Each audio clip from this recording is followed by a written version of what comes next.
Quit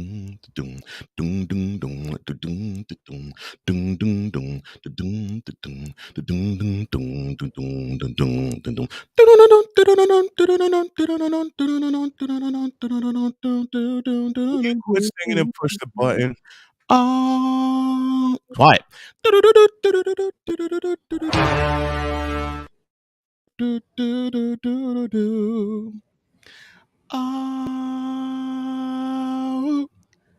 Here we go.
On your mark, get set.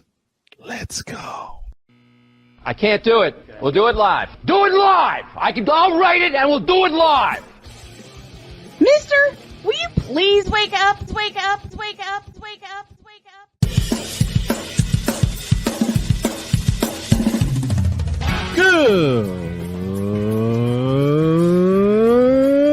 Good morning. Kevin Durant, you should have left California. This Brownsexual upset me in having to bring this teenage idiot from Wisconsin into a sports conversation. Are you really surprised that the Cowboys are giving up on Ezekiel Elliott? Whoa. Hell no. Well, no one cares about baseball. Bitch, are you for real?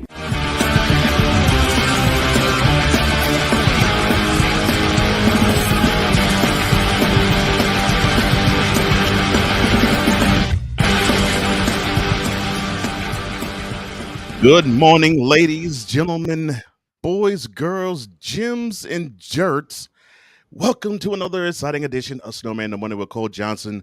I am Cole. As you see, I am joined by the Playmaker, and I am also joined by the other half of this show, the creator of Snowman in the Morning with Cole Johnson, one Brian Snow. How are you gentlemen doing today, this morning? I'm awake. I'm alive. In about an hour and a half, I go get a COVID test because my wife and my daughter fear I may have contracted it a second time. Damn it! Yeah, I know that does suck. And it's always at the top of the blank doggone year. Yeah, because last January I got it. Mm-hmm. Slept through football, Mm-hmm. and then I think it really started coming on Saturday when my body didn't want to move. My brain was like, we got stuff to do. My body said, F you, I'm not moving. Oh, yeah. So basically, what the heck was the title of that song? Killing the Name Up by Rage Against the Machine. That would be it. Your body said, F you, I won't do what you tell me. Yeah, I'm sorry, man. That would be it. Yeah. Wife and daughter are afraid I may have caught it. I just hope this is a terrible cold because I don't feel like dealing with COVID a second time. I don't blame you. Heck, I didn't feel like dealing with it the first time. So now from one curmudgeon in the room to another for a much different reason. Playmaker, what did you think about the Super Bowl last night? And that silence tells you everything you need to know. Hey, yo, playmaker. He's either frozen or he's just really sitting there mad. Oh well. I think I heard something. I heard something. Victor, there's a question in the chat, and this is our question of the day. How much food did everybody eat? I had an appetite. Believe me, I had an appetite. I just couldn't eat a lot because I was drinking a lot of fluids. Mm-hmm. Yeah, that's a hot TV question. Yeah. Yeah, how much food did everyone eat? Yeah. That's a really good question, bro. Who watched the halftime show last? Oh, I'm sorry. Did I say that? Well, hey, I have a wife, so yeah.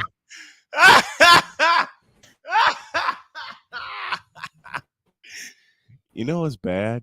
Mm-hmm. I was sitting here at my desk and I had my headphones on, Mm-hmm. and the halftime show was going on. The first sentence, the first sentence out of my wife's mouth was, quote, "She looks very pregnant." Close quote. And she is very pregnant. Oh yeah. Red couldn't hide it. Black couldn't hide it. The dancers couldn't hide it. Mm-mm. Yeah. And I don't think she tried to hide it either. No, she did. Yeah. She pulled a Kiki Palmer on Saturday Night Live. Oh, did I say that? Only she did it inside of Phoenix, Arizona. But I did admit though, for a pregnant woman, she actually performed pretty nice. I didn't really have a problem with it. So yeah, she did good.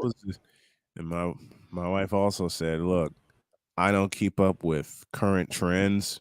Mm-hmm. But she looks very pregnant." Yeah. I peek over my monitor and look at the television, and I see one move. Like, yeah, she's got a bun cooking. Yep. And I went back to work, and my wife just starts laughing. She goes, "You actually pay attention to this ish?" I'm like, "No, I just know a pregnant woman when I see it." Smart man. And she's a pregnant woman. Yeah, smart man. Smart man. All right. So at the bottom, number one, we'll be joined by Warren McCarthy as we sip coffee with McCarthy. We'll of course touch on Super Bowl 57 and maybe touch on the appearance that I actually had on No Credentials Required as well, along with a brief appearance, a cameo appearance by my partner. I believe in hour number 2, the bottom of it, we may hear from Jay Smivey as well. We'll get Jay. We'll get Jay. I'll be sure to get him on. And of course, we'll also be talking about Super Bowl 57 there. The reason being is that today is a Super Bowl 57 laden show. No NBA, no NHL, no Major League Baseball, no college basketball, men's or women's. I'm sorry to disappoint. Says you. Because there was a huge upset yesterday before the Super Bowl. Okay, Northwestern upset Purdue. Now, as I said, this is a Super Bowl 57 laden show. See, there you go. I snuck it in. You didn't sneak that in. You didn't even try. Don't mess with me like that. Yes, Lord. It's a Super Bowl 57 aftermath show. Yes. And oh my God, Hawk is at it already. Oh, I know. I love Hawk for this. 2-time. Look, man. I ain't mad at him. He said 2-time offender. I'm offended. Oh. I ain't mad at him. I ain't mad at him. If Rihanna's getting him that love, I mean, hey, Abe Sabrigh's putting in that work on that juice box. So hey, more power to him. More power to him. You an ass for that. Well, I'm just telling the truth. I know you are. That's why I'm laughing. Forgive the way I sound, folks. Like I said, I got a COVID test I head out to my doctor next hour to get my COVID test. You'll hear the show running for those of you on our radio affiliates. I just feel like total hell. Well, okay. So to make you not feel like not that you're going on this Hades trip, we will do a 1-story whip around.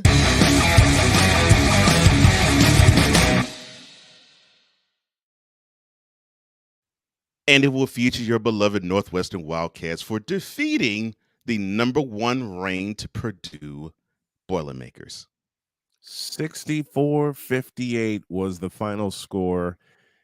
And if y'all remember, the only other time Northwestern made their appearance in the NCAA tournament, the big game they won was against Michigan, and that came at the Horn. And they were wearing black that day. They wore black yesterday. They beat #1 Purdue. And my hashtag is ticket punched. I would say so. I mean, I would think I would say two things would have to probably apply for a team that doesn't win a regular season or a tournament championship. Is to me is if a team wins 20, well, I should say three. If a team wins 20 games, That's one. if a team does pretty well in the tournament, That's two. and if a team actually has one of those big time victories on their docket. Well, they're on their way to two of. Well, they got one. They got one yesterday. Mhm. They're They on got the way to one the second one in 20 wins. because they got And I 18. figure quarterfinal appearance That would be good enough. that would punch their ticket to the tournament. Yeah, that'd be good enough. Because if they get to me, they get further in the quarterfinals after 20 wins, Mm-hmm. then it'll be like, okay, what seed they're going to be. So yeah, look, kudos to the Wildcats. All seriousness, I know. Kudos to Chris Collins, the longtime coach at Northwestern, who is, of course, the son of one Doug Doug. Collins. Mhm. Big Ten tournament this year will be in Chicago I at figured. the United Center. Yeah. So Man, if they won't be that far from home. There you go. no, they won't. They won't be that far, and they're pretty used to the UC. Yeah. Because the last time they did well in the Big Ten tournament, it was in Indianapolis. Mm-hmm. That was 2017, and they won. They got to the semifinals that year. They got to the Big Ten tournament semifinals and punched their ticket because they beat Maryland to get to the semifinals. Mm-hmm. But yeah, Now, this year it's in Chicago. Yeah. So that'll of course be sometime next month. Problem about maybe 4 weeks from now, probably. Yeah. So yeah. So when March goes mad. March really goes mad. Exactly. now speaking of when March goes mad, but probably is getting mad a lot sooner than usual. When on Spivey Notes Jay joins us, we will definitely discuss what happened at the end of regulation between Duke and Virginia. Do we really have to talk about that? I'm thinking actually Jay probably will. It's ACC country, right? Yeah, and I get the feeling Jay will probably want to talk about. There's nothing going. Look, Jay wants to unleash on the ACC. Yeah, that's what he usually does. Mm-hmm. So yes, we will talk a little bit about that too. But since it's going to be pretty much the rest of the shows, Super Bowl 57, we will end today's whip around here.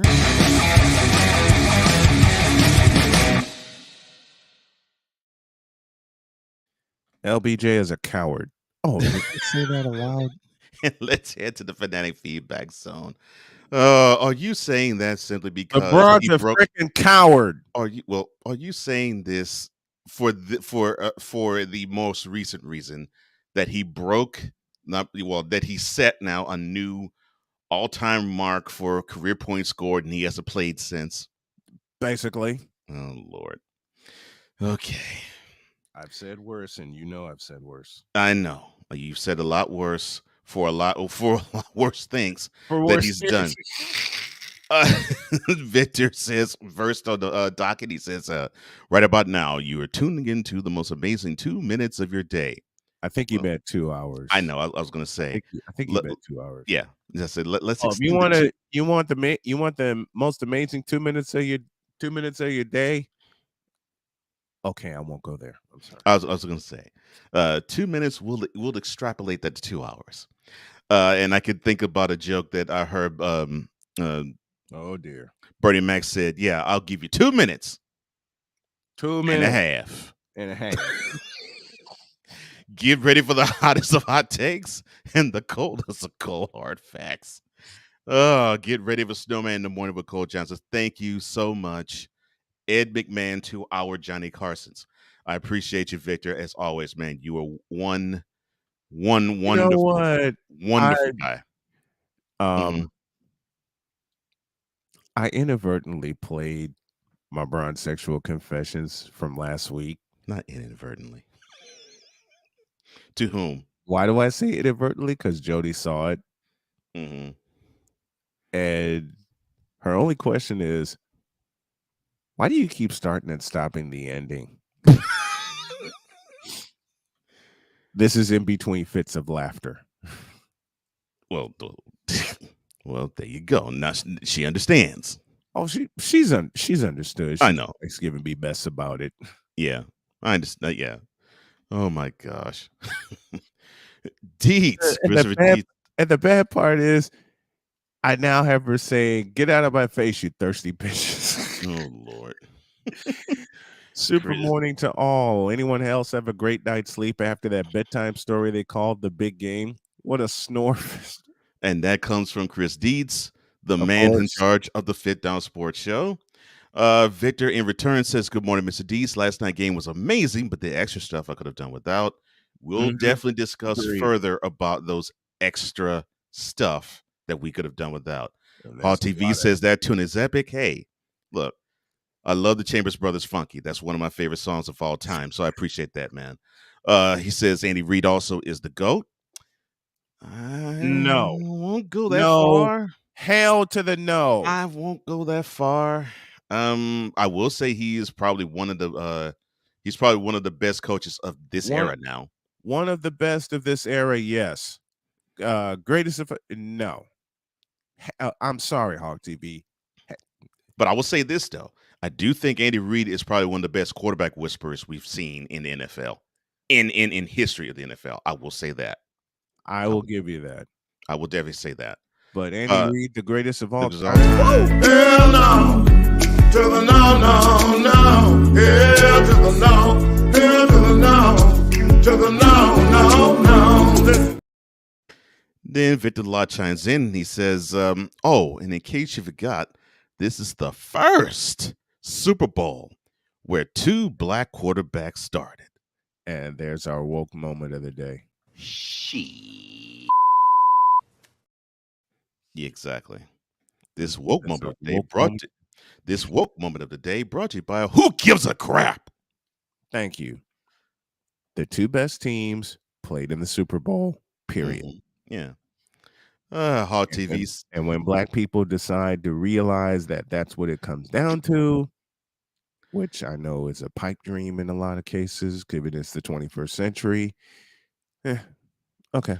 What sucks is I actually ran across a USA Today story that actually said, this was the wokest Super Bowl in NFL history.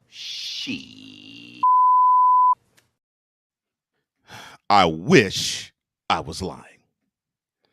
I would love to say April Fools on all y'all, Would you but no, repeat that's an that? actual. Would you repeat that again?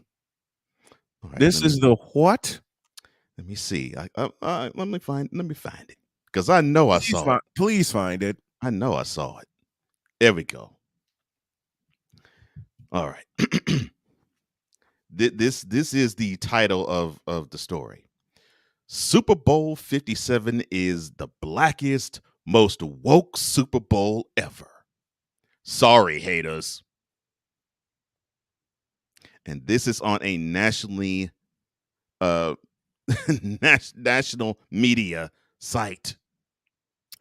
Once again, stop the cap.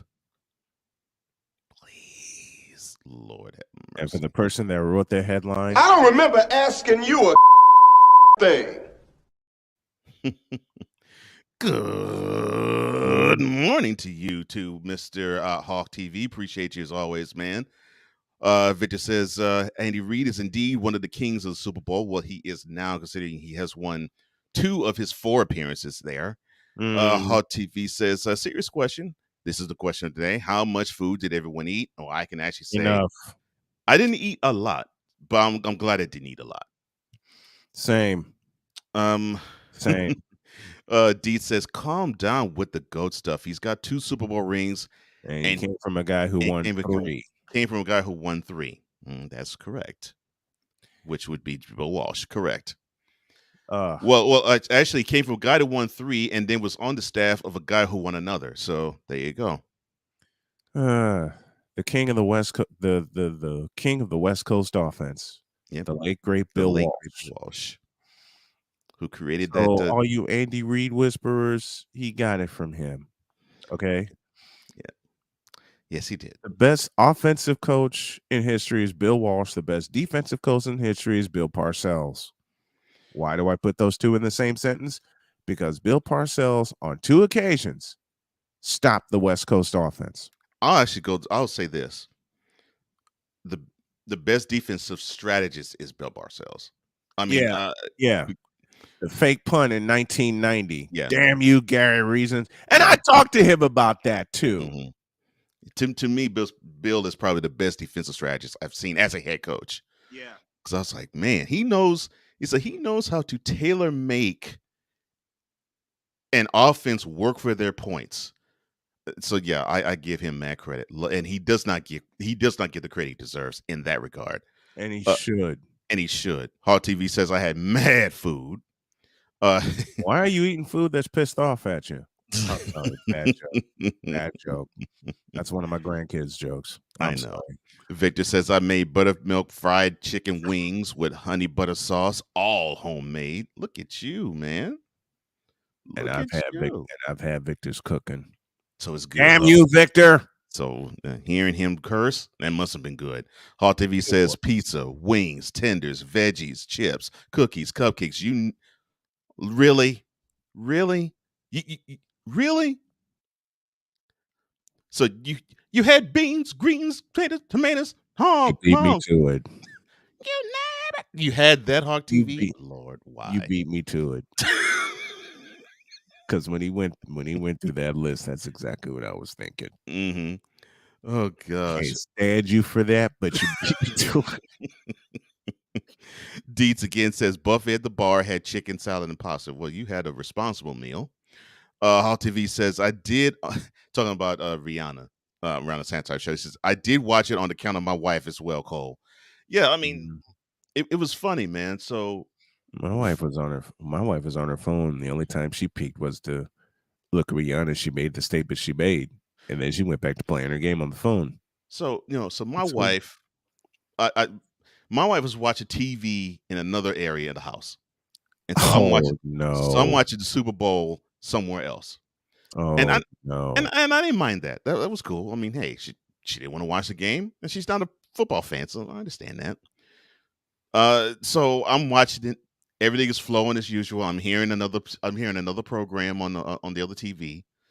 And then when it got to hearing MC Light's voice announcing Rihanna to get on stage, the TV that she's watching automatically turned to the Super Bowl. And then after Rihanna finished, she said out loud, let me see if I can do this correctly and do it justice. Quote, well, that's all the Super Bowl I want to watch. Close quote. I already gave you my wife's thoughts. Yeah. A very astute observation. Mm-hmm. Yeah. Victor talks about Playmaker says, I heard him. He may have technical issues. Let's see if he has them straightened out. Playmaker. We now hopefully are joined by the man that we call the Playmaker, Ace, aka Darnell Solins. Sir, how are you doing? He's still having. Okay, it looks like he's still having trouble. Well, we can hear you. I don't know if you can hear us, sir. I can hear you. Oh, okay. Oh, okay. Now, he's fine. Now, I already talked to one curmudgeon for one reason. Now I want to talk to the curmudgeon for a different reason.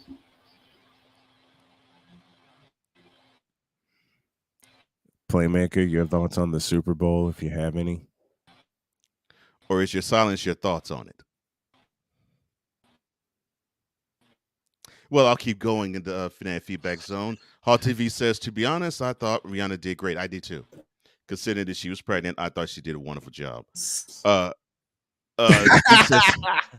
D says, I watched that guard's performance. It was horrible.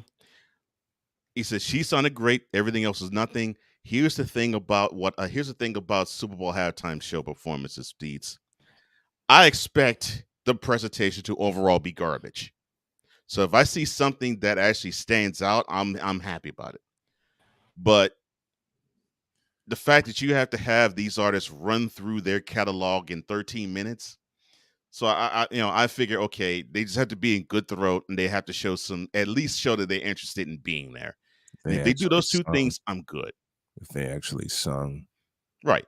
That is if they actually sung. But now if they did that, I'm good. Otherwise, forget it. I watched the halftime show for 15 seconds and then turned the channel. Oh, I was in my office. No, I'm sorry. I have to cop. I watched the fireworks at the end. I thought the stadium exploded. Yeah. Oh yeah, the stadium did explode because the Cardinals weren't playing. Oh yeah, I have to admit I wanted to turn away from the TV, but I saw Rihanna and I just couldn't. I'm sorry. A$AP Rocky, aka two-time offender. Well, I will say this, Hot TV. A$AP Rocky, when it comes to Rihanna and just hitting that punani, he is not a part-time player. Thank you.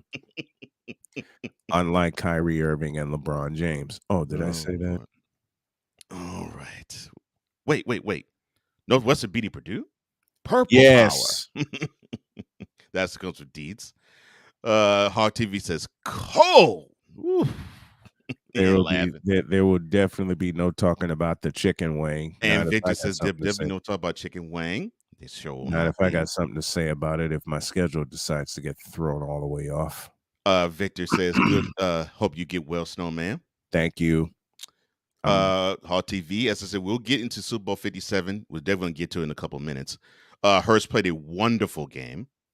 He did. Hawk shakes his head to you. Why? What did I say? And Victor said, and you're right, Victor. He said that he was meaning 2 hours, not 2 minutes. Hawk TV says, so who's going to see Courting Jordan film? The film that was talked about Nike, and that's Air.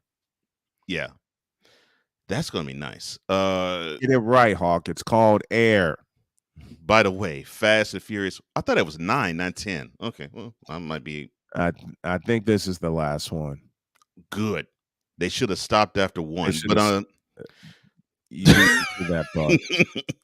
Hawk TV also says, after I found out Vin Diesel's age, I think they should wrap up. They should have wrapped up that movie 20 years ago. Mm-hmm. Oh my gosh. Andy never been caught cheating. That's true. And he also says, woke. True. Go woke, go broke. Fit Dan says, go woke, go broke. ESPN, anybody? They're learning that. They learn that lesson the hard way. Now, Hawk TV says that's a woke moment celebrating, y'all. Yeah, true. Yeah. But it's also a good moment of celebrating excellence. I got a few, but I won't say them here. Victor says there's a question during the address where Roger Goodell went like this. Talk to me about this. Why did it take this long for 2 black quarterbacks to start in the Super Bowl? Because he goes on to say quarterbacks. Yeah, he goes on to say, I think they said that because they also highlighted that the flyover of the stadium was done by an all-woman squadron. Mm-hmm. Why did it take so long for 2 black quarterbacks to star in the Super Bowl? Pretty simple to me. They played like quarterbacks. Yeah. Hawk TV says I'm miserable at work. Well, you shouldn't have eaten so much, You shouldn't have eaten that much, fool. Victor, not a big Rihanna fan. I'm not really a big Rihanna fan either, but I'm sorry. You looked. That Caribbean woman, the way she looks, I'm sorry. And she's actually looking better now that she's been pregnant once and is pregnant a second time. I'm not jealous of A$AP Rocky, but I just salute the dude. I salute him. I salute him. I mean, she keeps saying, "Come here, rude boy, can you get it up?" I mean, hey, more power to him. He's the rude boy she's been wanting all this time. No, D says, It says, I expect Shakira and J-Lo performance. They had songs and dance sets. For the second time, ASAP Rocky took in.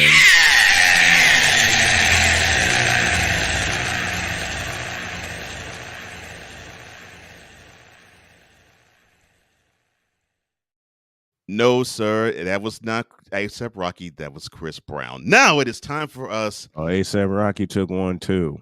Well, Chris Brown definitely took that L. Because he should not have abused that woman. And now it is time for us to sip some coffee.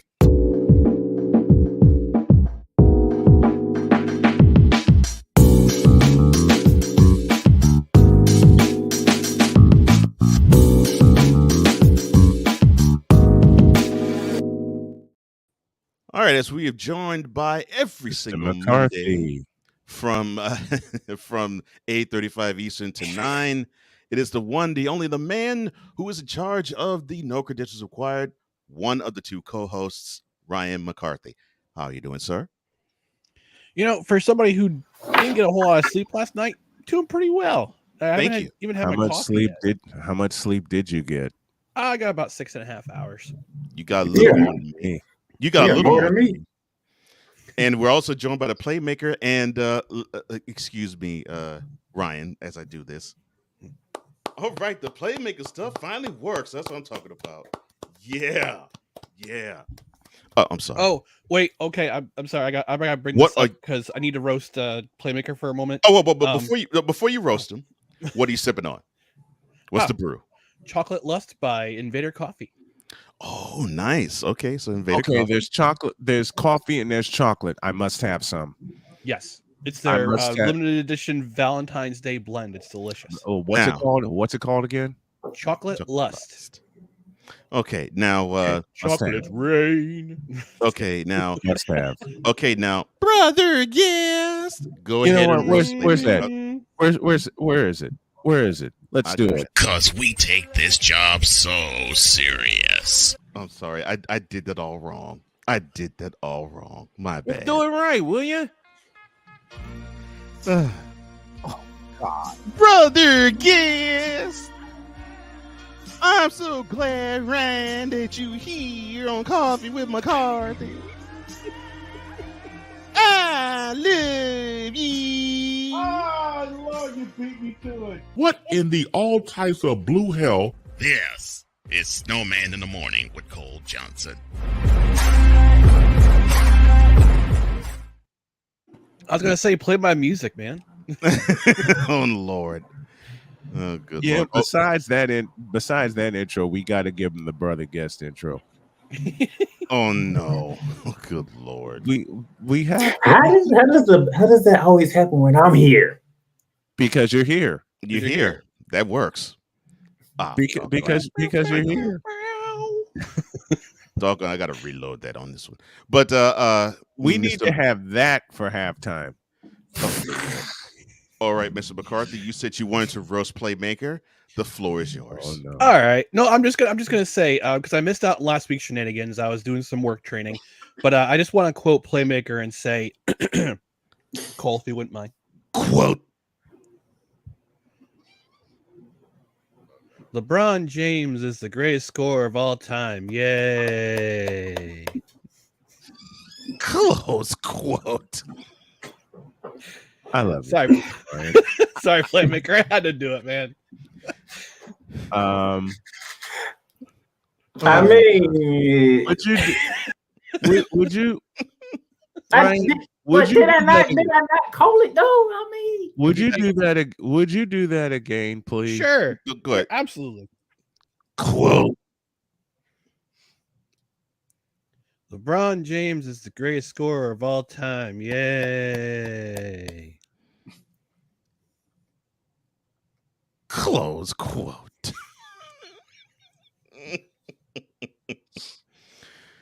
Oh my! I mean, God. you can ask Snowman. You can ask Snowman. You can ask. I said, I ain't sitting. I said, "Yep, he going for the record tonight. Yep, he going for it." He pulled up in black, for God's sakes, and Playmaker pointed that out to me. Yeah. I was good look, Playmaker. I was 2 minutes from being asleep. Excuse me. Mm-hmm. I was 2 minutes from being asleep. And then Playmaker shot me a message and said he's going for the record tonight. Nah, ain't no way. And then he showed me what he was wearing. I'm like, oh hell. Yeah, See, we know if you wearing all black, it's one of them games that we gotta pay attention to. Yeah, he wore all black. It wasn't quite all the way. Y'all paid attention to it. I didn't. I was asleep. It wasn't quite all the way nationally televised. It was on TNT. It ain't nationally televised. Well, yeah, because it was on ABC. But yes, he went for the record, got it, and actually ended up scoring 2 points over in that game. However, I remember the final score being a 133. The Lakers took a big fat ass. I'm looking. What's that letter? Oh yeah.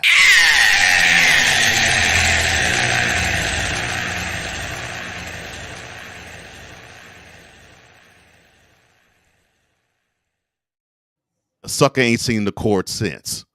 And he but had his ass at goddamn Arizona. That's right. That's right. He was chilling with Savannah. I saw him in the press box. So State Farm Stadium got permanently poisoned. Well, yeah. I mean, so that was when Kyler Murray stepped on the field. Well, it got real good point. Poison then. You got a real good point with that. Because Kyler Murray ain't it with Kyler Murray ain't it with Arizona. And now what the hell is he going to do without Cliff Queensberry? So we saw them at a State Farm Stadium press box, luxury box. Mm-hmm. And they looked almost as cozy as they did at Progressive Field 6.5 years ago when they did this.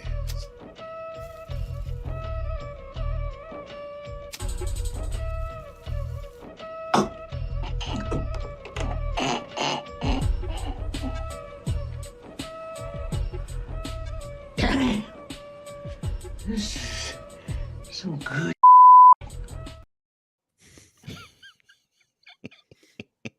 And the got caught. Coverage based on actual events, not the actual event. Right. I love that one. That's nice, Ryan. Oh, thank you. It was hilarious seeing LeBron just cover that up, boy. Ooh, that's a drop now. That's a heck of a drop. That's a drop now. I know what y'all talking about. I was paying attention even though I was having some issues with the laptop. I figured. Again. But yeah, so yeah. No, when I say issues with the laptop, I ain't talking Wi-Fi issues. I'm talking legit issues with the laptop. Yeah. Gotcha. All right, so last night's game, gentlemen. Super Bowl 57. So of course, we haven't actually said the final score. 38-35, the Chiefs won. The Eagles took a 10-point halftime lead, 24-14, into the locker room. And then after we saw a pregnant Rihanna perform at halftime. That's the thing. People are knocking her for, I guess they wanted her to do all her moves that she does. She got knocked up. If she got knocked up again, she can't do that. No, it's not you, I'm talking about most people. Yeah. And I was like, first of all, she looks pregnant. Second of all, she hasn't done anything in 7 years. Yeah, I'm about to say, I can't remember the last time she performed.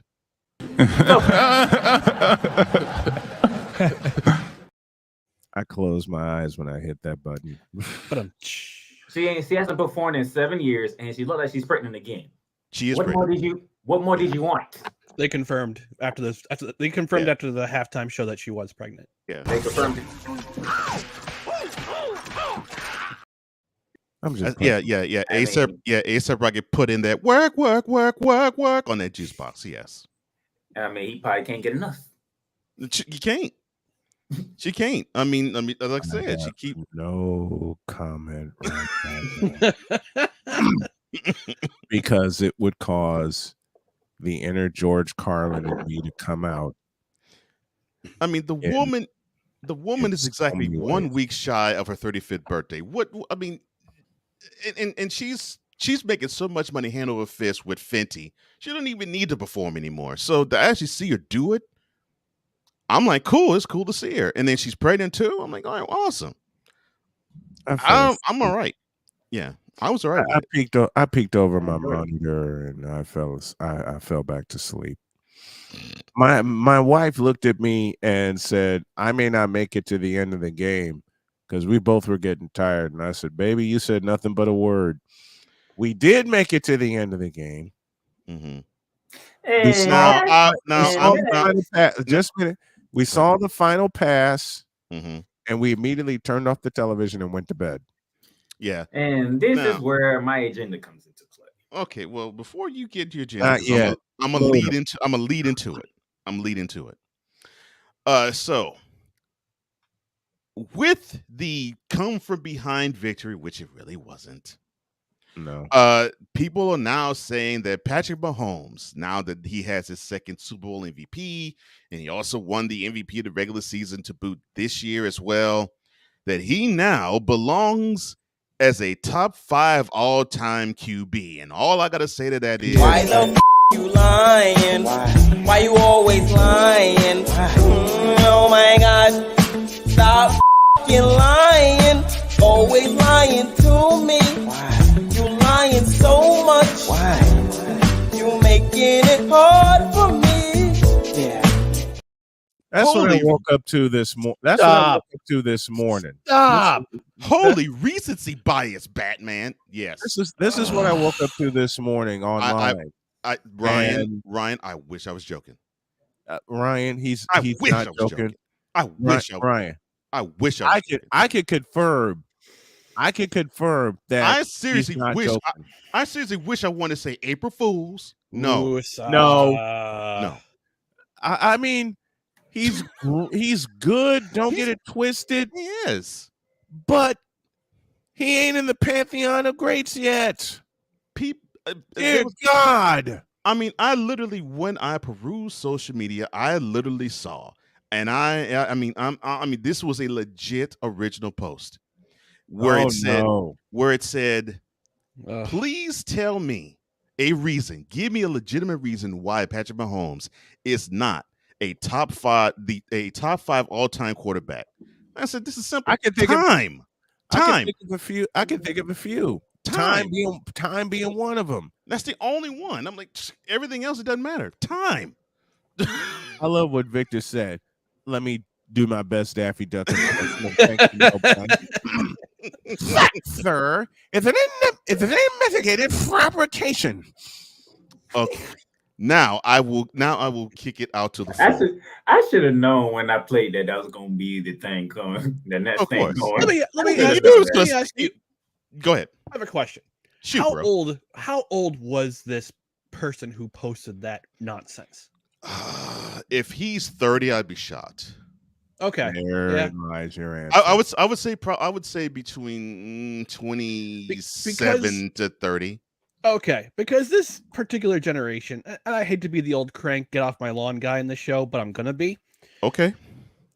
It seems to me like this particular generation, like their superstars are the greatest ever. It's like, oh God, no. You do your homework, learn your history, man. Can you say that again, please? Yes, please. Go ahead. Do your homework, learn your history, man, before you make any sort of nonsense on social media. Please. Oh, you mean like these? No, it's Monday. We're not gonna go there. All right, now I will kick it to the floor. What is your impression? How the hell with it? In a world where partial greatness is so. All right, I'll stop. I was waiting for Wise to pop up. It's Monday. It's Monday. Do not press that button. Don't press that button. All right. In a world where partial great. I'm sorry. This coffee with McCarthy is sponsored by Steph Curry Cognac. And it's lights out. Oh, you mean this button? Wait. Where is it? You mean this button? Or this button? Look, we've all had conversations with LeBron sessions where we look like Ryan when I mentioned Mahomes. Or this button? Wait, that's too soon. I'm sorry. Yeah, exactly. Are you all right? We're not going to City Fifth? No, unfortunately, playmaker, he's not. Wait. What was the question? He We're said, not "Are going you to the done?" city- Oh. Yeah, are you done? Hell no, I'm not done.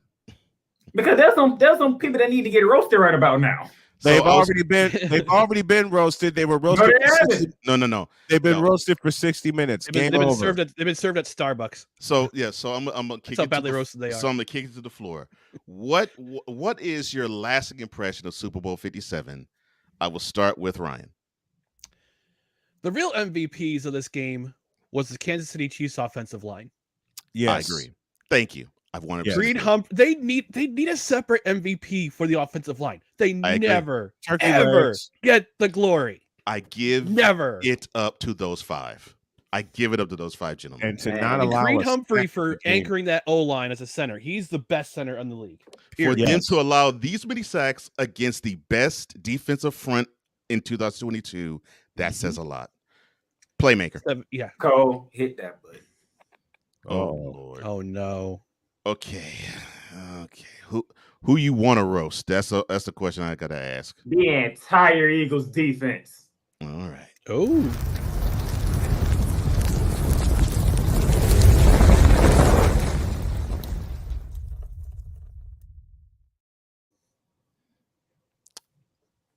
All you, sir. Now, Before you get going, I gotta step away because I gotta go get a COVID test. So right. I probably won't make it back, but I will try to get back by Wednesday. Well, good luck to you and rest up no matter what the result is, bro. Thank you. Yeah, man. We'll keep you in my prayers, buddy. Yeah. Thank you, buddy. Appreciate it. no. Many praise, bro. All right, Playmaker, have at it. All right. So, Philadelphia Eagles defense. You was deemed the number 1 defense in the league, correct? That's correct. You had the numbers to back it up, correct? Yes, he did. 70 plus sacks. Mm-hmm. Had some of the most turnovers forced in the league, correct? That's correct. Some people even including myself, the best team in the NFL this season. Mhm. Against the best quarterback. Yeah. And the history was on your side. Anytime the best QB go against the best defense in the league, The defense normally wins. Yeah. not only wins, they actually make the other quarterback look like you should never been on our field. Mm-hmm. As Rich Gannon when he had to go against the Tampa Bay Buccaneers. You know, as I forgot who the quarterback was for the Giants that year, but it didn't even matter because they went against the Baltimore Ravens. Kerry Collins. That would be Kerry Kerry Collins. Collins. Yeah.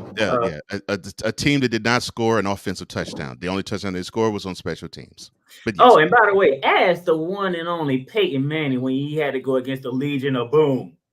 one safety that sailed over his head the first play of the game, and ouch. So history's on the Eagles side here. Mm-hmm. Record number of sacks, because nobody ever seen y'all have that many sacks. Mm-hmm. It's ridiculous. We actually saw Hassan Reddick actually wreck the NFC Championship game in the first 2 drives. That's how quickly that game was over. By one person. Now, Cole, you just alluded to it. How many sacks did the Kansas City Chiefs give up? Let's see. They gave up 5, no, 4, no, 3, no, 2, no, 1. Yeah, they gave up 0 sacks last night. Carry the 1, Yeah. add a decimal, carry the Mhm. decimal over. Yeah, 0. That math checks out. Yeah. The Chiefs offensive line gave up a goose egg. Thank you for making sure that was correct, Ryan. Hassan Reddick, where were you?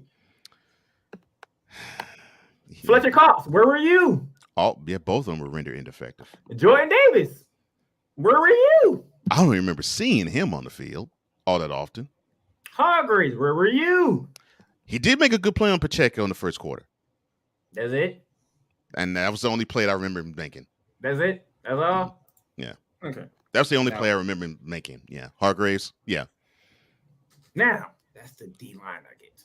Now, Mr. McCarthy, would you indulge me for a second here, sir? Sure. Who was the number 1 secondary in the International Football League? I think it was a certain team in southeastern Pennsylvania. Yeah. Yeah, a certain team in southeastern Pennsylvania. And I'll even go. I'll throw more truth to your trash, sir.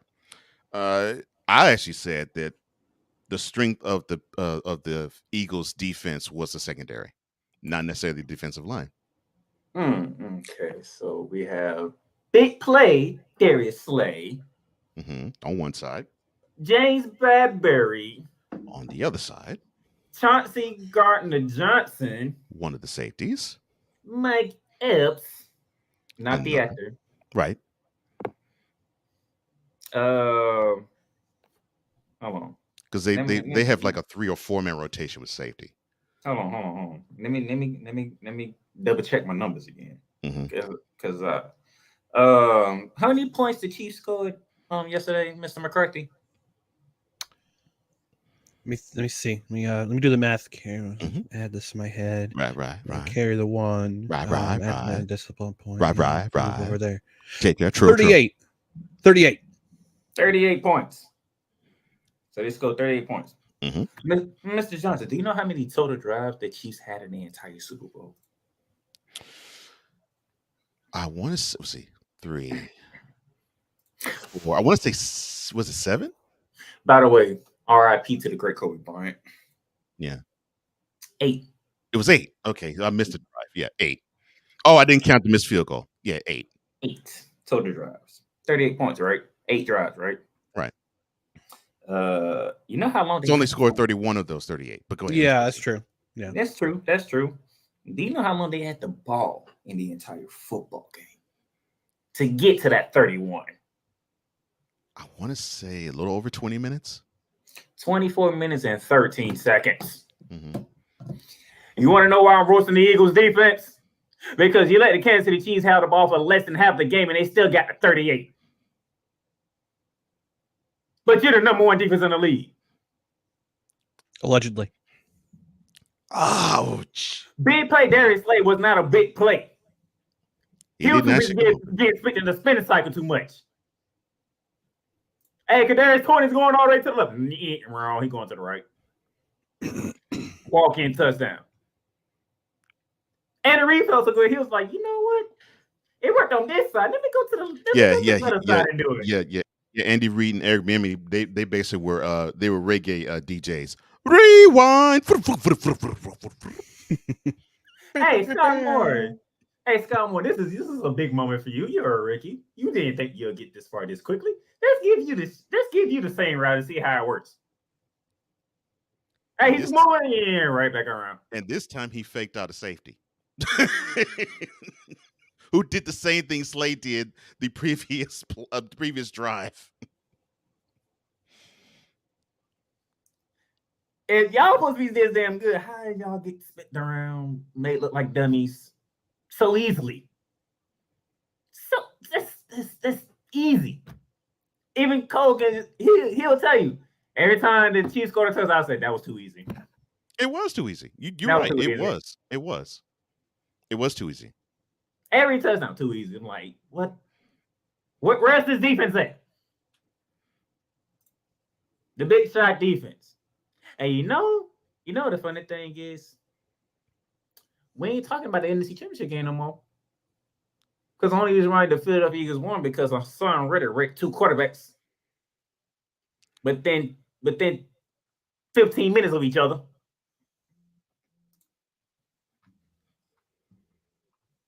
So what is there to be said? Because could have San Francisco actually beat Philly if they had a quarterback who can actually throw the ball?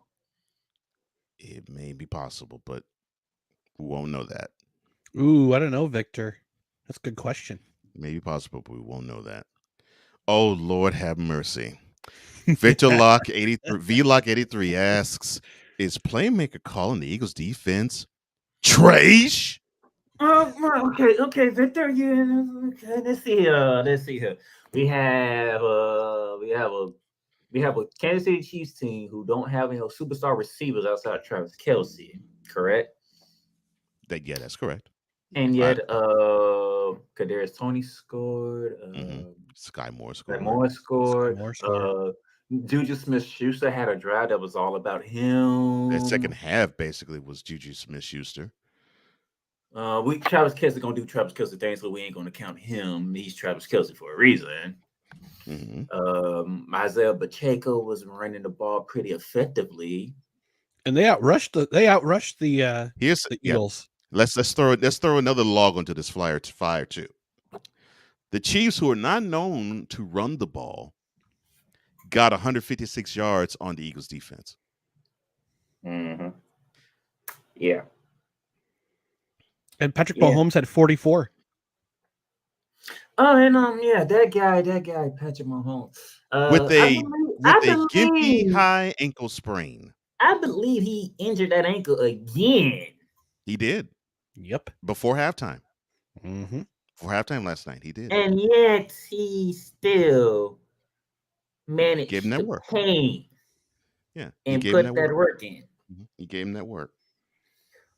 But we talking about a defense who has 70-something sacks this year. 70. That's an average of more than 4 a game. Or more than 4 a game. Which that's pretty impressive. Now, some people want to say Nick Sirianni got out coached by Andy Reid. My thing is this: I don't think so, because his offense still was his offense. Yeah, I don't think he. The players didn't execute. Yeah, I don't think Sirianni got out coached by Reid, because Sirianni shined a lot last night. Every fourth down he went for, they made. Yeah. And even when they didn't snap the ball and make it made for it, because I think they were trying to draw the Chiefs offsides, and the Chiefs went offsides. They didn't have to draw him offside. He lined up offsides. Yeah, exactly. All they had to do is snap the ball and basically just whistle. Oh yeah, you lined off offsides. And he still jumped anyway, which is even more stupid. But defense. Yeah.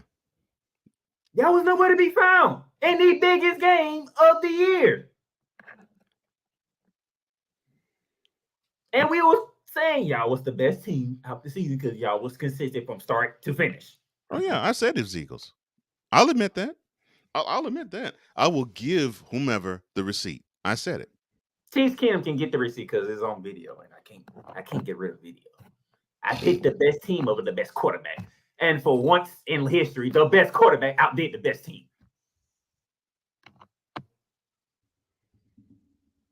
Eagles defense, y'all should get ashamed of yourselves.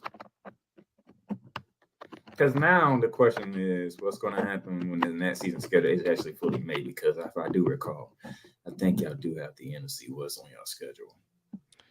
Well, no matter what, they do have to see the 49ers regardless. And the 49ers, they will be looking for payback. And trust me, you're talking to a Rams fan, because they sure want to pay that after what happened to the NFC Championship game where we won the Super Bowl. And it was on full display. Now, with the Super Bowl being over, fly, Eagles, fly, not happening. It's more like down, Eagles, down. Oh, no. Now, get out my face until September. Oh, my God.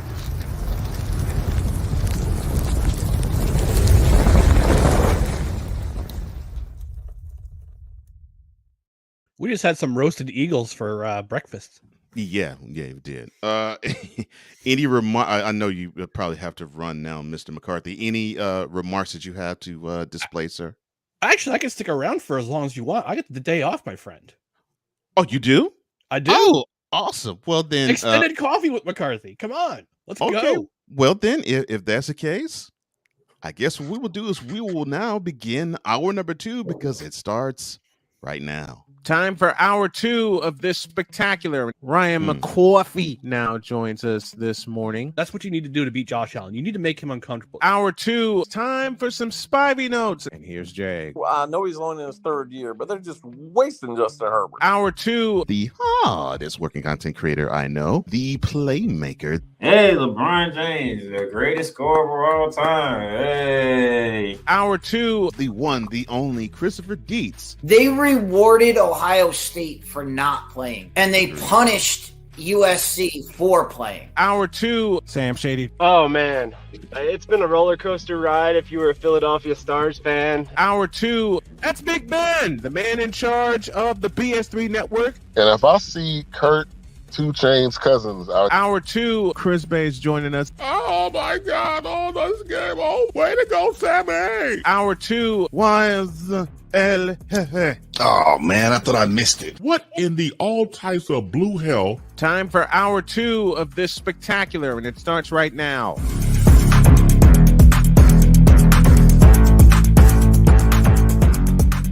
Hour number 2 of Snowman in the Morning with Cole Johnson is right here coming at you.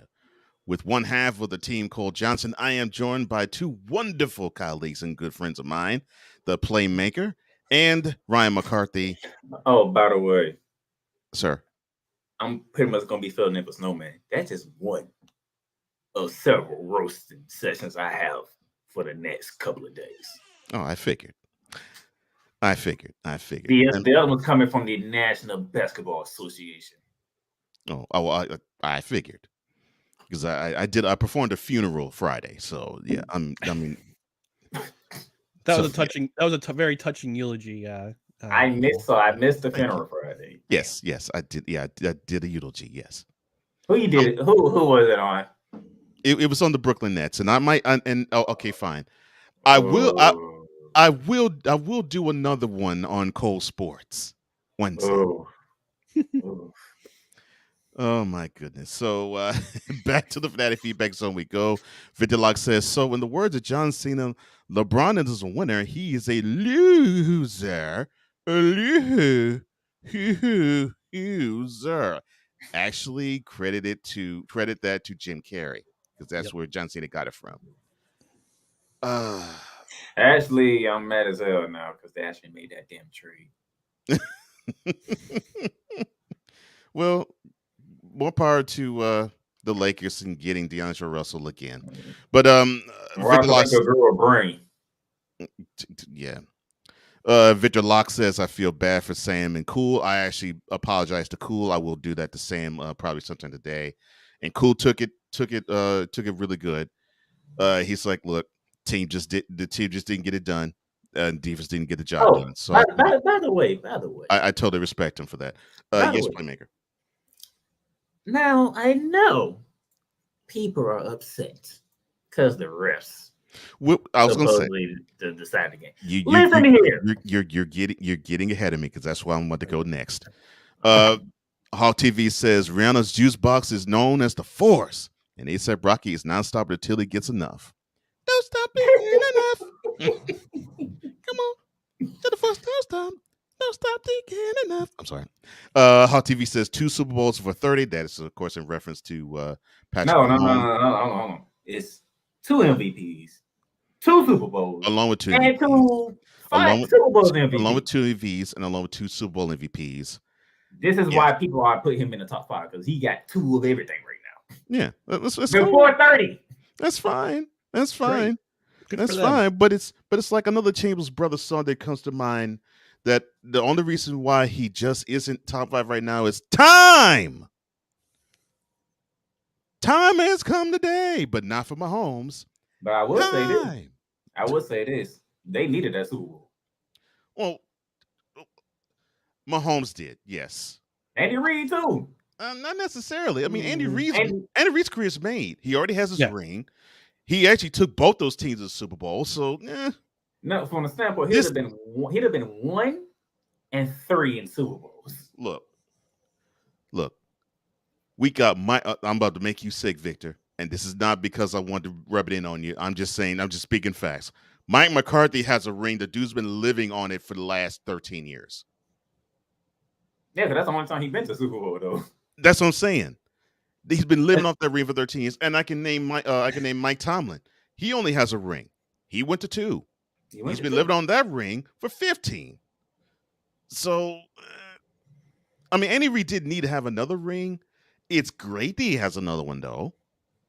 I'm happy for him because I like him, and I think he does a great enough job to where he's warranted to have a second one. I will say this though, to your point, playmaker, if Reed did not win this game, if he didn't win the Super Bowl, people would probably say just as a throwaway, well, Reed only won one, but I guarantee the brunt of why they didn't win would have been falling on Eric Bieniemy's shoulders and not Andy Reid's. I would have loved for it to fall on the Spagnuolo's shoulders too, if the Chiefs faltered. Because in my opinion, that young Chiefs secondary, they got roasted. Especially in the first half. Oh my gosh, they got roasted. Yep. So for those who think that Jalen Hurts is just a running quarterback, the dude threw for over 300 yards in the Super Bowl. You all need to shut up.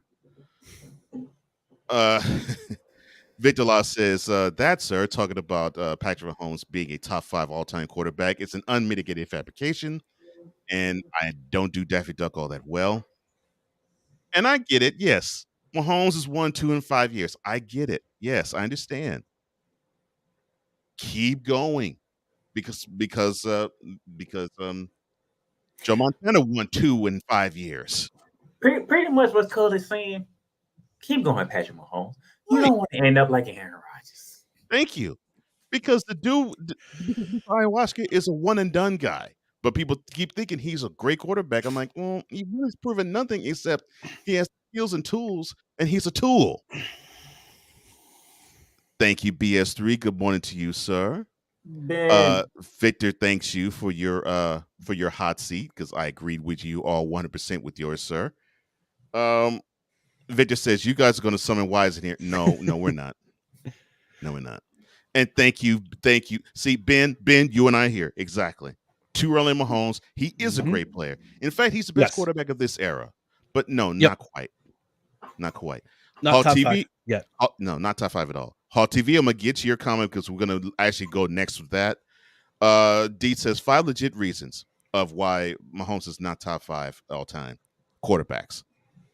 Montana, Brady, Elway, Manning, and the forgotten player in all of these discussions, Otto Graham, and another one, Johnny Unitas. People totally forget about him.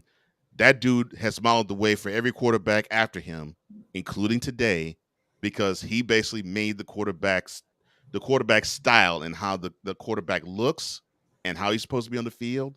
It started with him. Can there be a debate between Peyton Manning and Patrick Mahomes? Yeah, you can. Because if you really think about it, Peyton Manning didn't play all that well in postseasons. Well, only when it ran into the Patriots. I'll say this.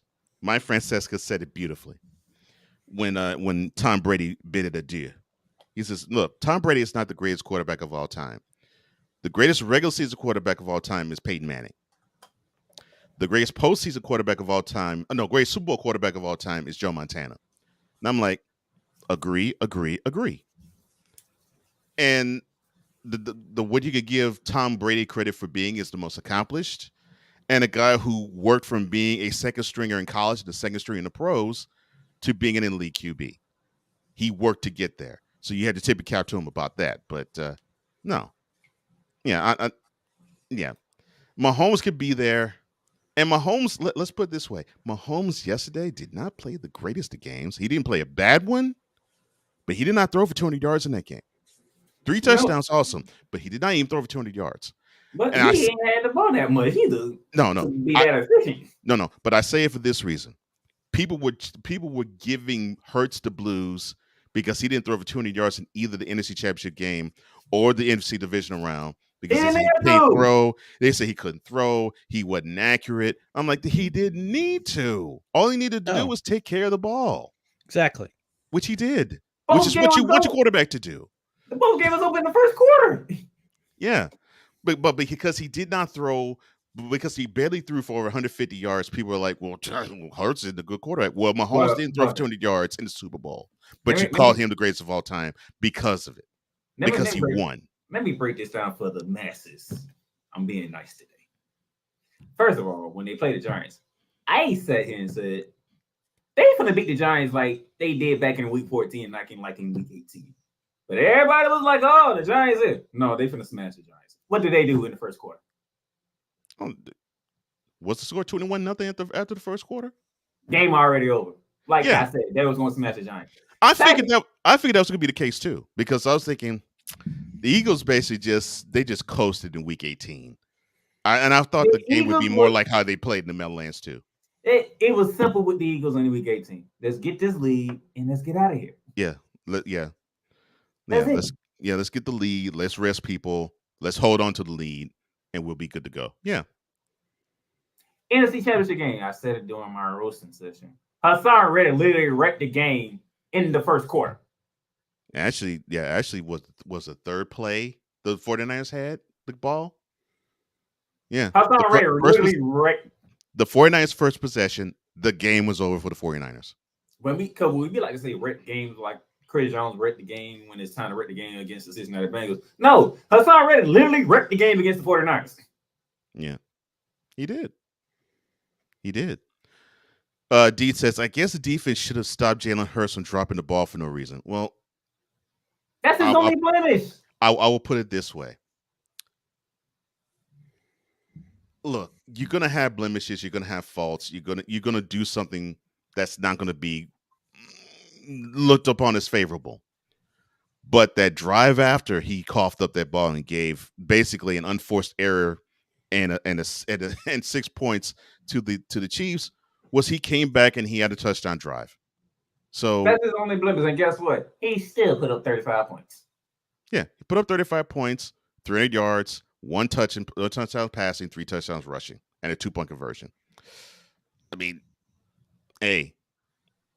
Mahomes in the first Super Bowl win, he threw a couple of picks in that game, but they still won. He still got the Super Bowl MVP. So there you go. Hot TV says Eagles had a double-digit lead at halftime and blew it. Correct, I agree. I think that was an answer to the question. What was the first impressions of the game? He also says we need that soundbite of Cole imitating the reggae DJ. Thank you. Light up a beer. Appreciate that. Deed says the Eagles got outcoached at halftime, and after halftime, I agree. The halftime adjustments for the Eagles was not quite as strong as the ones for the Chiefs. Victor says, I'd rather not think about Pennywise while I'm in office this morning, but I get the reference.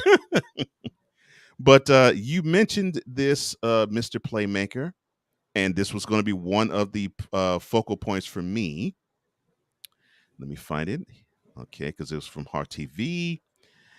He said, quote, great game with an anticlimactic finish. So, gentlemen, what did you think about the refereeing in last night's game?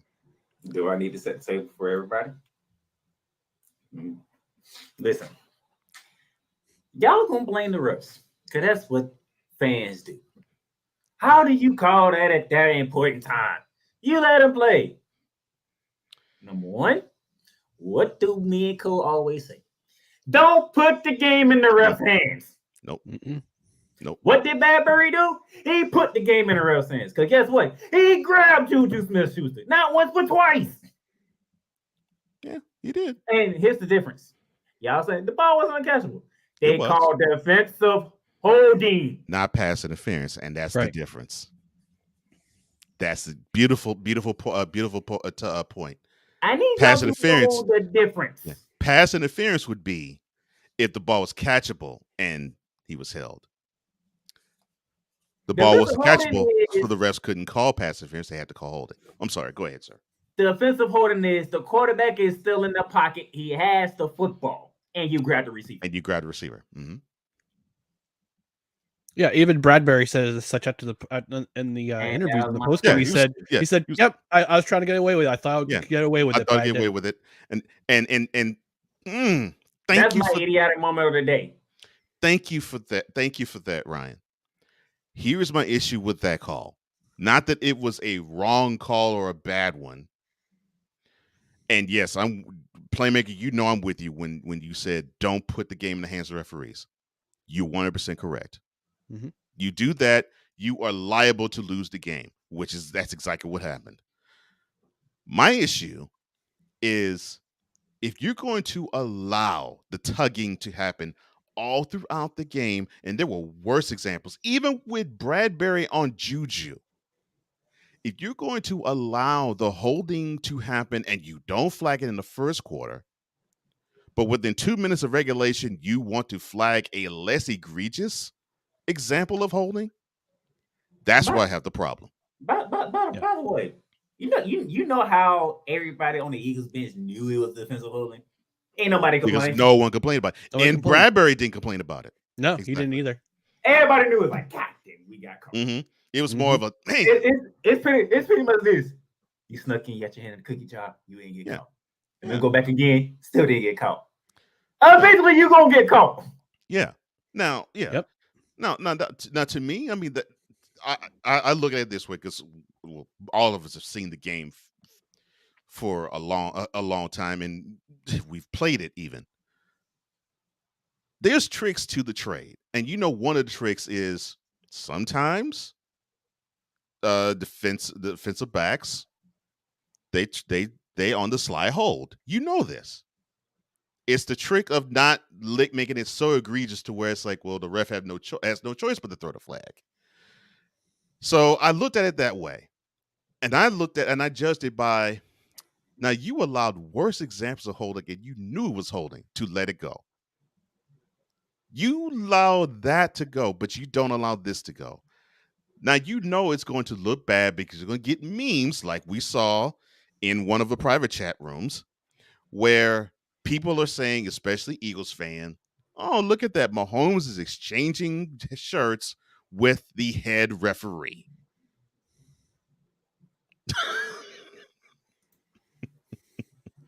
Ryan, your thoughts, sir?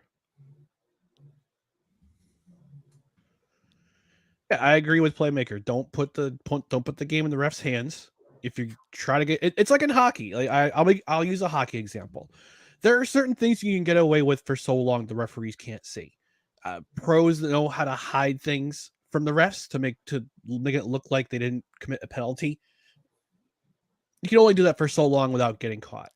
It's like it's the cookie jar comparison.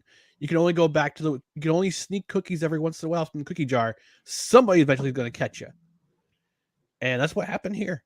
Yeah, people complain with the referees, and they can't make such a huge call with 2 minutes left in the game. Why make it such a huge call? Because they had to. You have to throw the flag in that situation. Oh, and by the way, do you know the route that Juju Smith was running was actually the same route they scored twice on? Yep.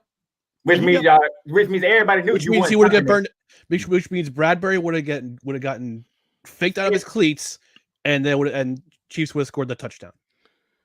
And so here is what's so brilliant about the whole play in terms of just looking at it from a wise and an understanding football aficionado. So, of course, Mahomes is scanning the field. He's actually seeing Bradbury tug on Juju's shirt. Where else do you think Mahomes is going to throw the ball to? That's the intelligence that you have in a signal caller that now is in his prime, that has been in this situation now twice before and has been to 5 consecutive AFC Championship games, and now has been to 3 Super Bowls in 4 years. He now has the opportunity to make sure that you can basically groove the path to an easy victory. You see your man getting held, you're going to go in that direction and put the ball and put the onus on the referee's hands to make the call. And so throws in that direction. He's hoping the refs see it. And I'm sure throughout the game, Mahomes is probably politicking to the refs. Look, man. Yeah, because Bradbury is tugging on Juju's shirt. You got to see it. On the previous drive, Juju was held. And not just the previous drive. I know there was a third it was a third down. I think it was the first possession. No, the second possession the Chiefs had. And it was a clear-cut case of a hold. And it was Bradbury on Juju. Clear-cut hold. It was a bigger hold to me than the play that he got flagged for with the 2 minutes remaining. And the rest let it go. So Mahomes is like to the head official, man, the Eagles secondary is holding my wide receivers. Protect them. Protect them. And when Mahomes lofted that incomplete pass, that incomplete pass was on purpose because it's like, okay, yeah, I know it's going to be out of the reach of an Eagles defender, but I want the penalty, not necessarily the fourth down, and we send the field goal unit on a team because I want to buy the first down. Brilliant play by Mahomes. That's all I can say. Brilliant play by Mahomes. Yep. Now, do you think that the referees throughout the entire game was bad? No, because they let the players play. Yeah. That's why it turned out to be a really. I thought this is a great game. This is an excellent game. Mm-hmm. You can say what you want about the halftime show. It was all right. You can say what you want about the commercials. There were some hits and misses. Mm-hmm. But overall, the game for the gameplay itself, I enjoyed it. I thought it was really fun. I had a fun time watching it with friends. I was at my broadcast partner's house, Dustin's house. We were just shout out to you, Dustin. Having a great time. Shout out to Dustin. We're having a great time. Good company, good game. Not a whole lot of mistake-free football outside of the penalty that really drastic penalty, and Hurts mishandled the football that led to a scoop and score. Yeah, the unfortunate mistake outside of those two plays. It's mistake-free football throughout the game, and it made it. This is what the NFL should be every single week. Every single week. This is what the NFL would like for it to be every single week. Because this is the football fans want. Definitely casual. The casuals definitely would like this. Yeah. No question. Playmaker. Look, this was a good Super Bowl. A lot of doubters had to shut up. One, Patrick Mahomes got himself back to the mountaintop. Thank you for bringing what you're about to bring up. Two, are you Jalen Hurts haters? Shut up. Just shut up. The biggest question mark going into the season was Jalen Hurts. Guess what? Second in the MVP vote. Number 1 seed in the NFC. Took his team to the Super Bowl. Oh, and he threw for over 300 yards and accounted for 4 touchdowns. And he was the best player on the field. If it wasn't a 15 on the other sideline, he would be in Super Bowl MVP right now. Make no mistake. Number 1 of the Eagles was the best player on the field last night. And I'm with you, Playmaker. Now, people, go ahead.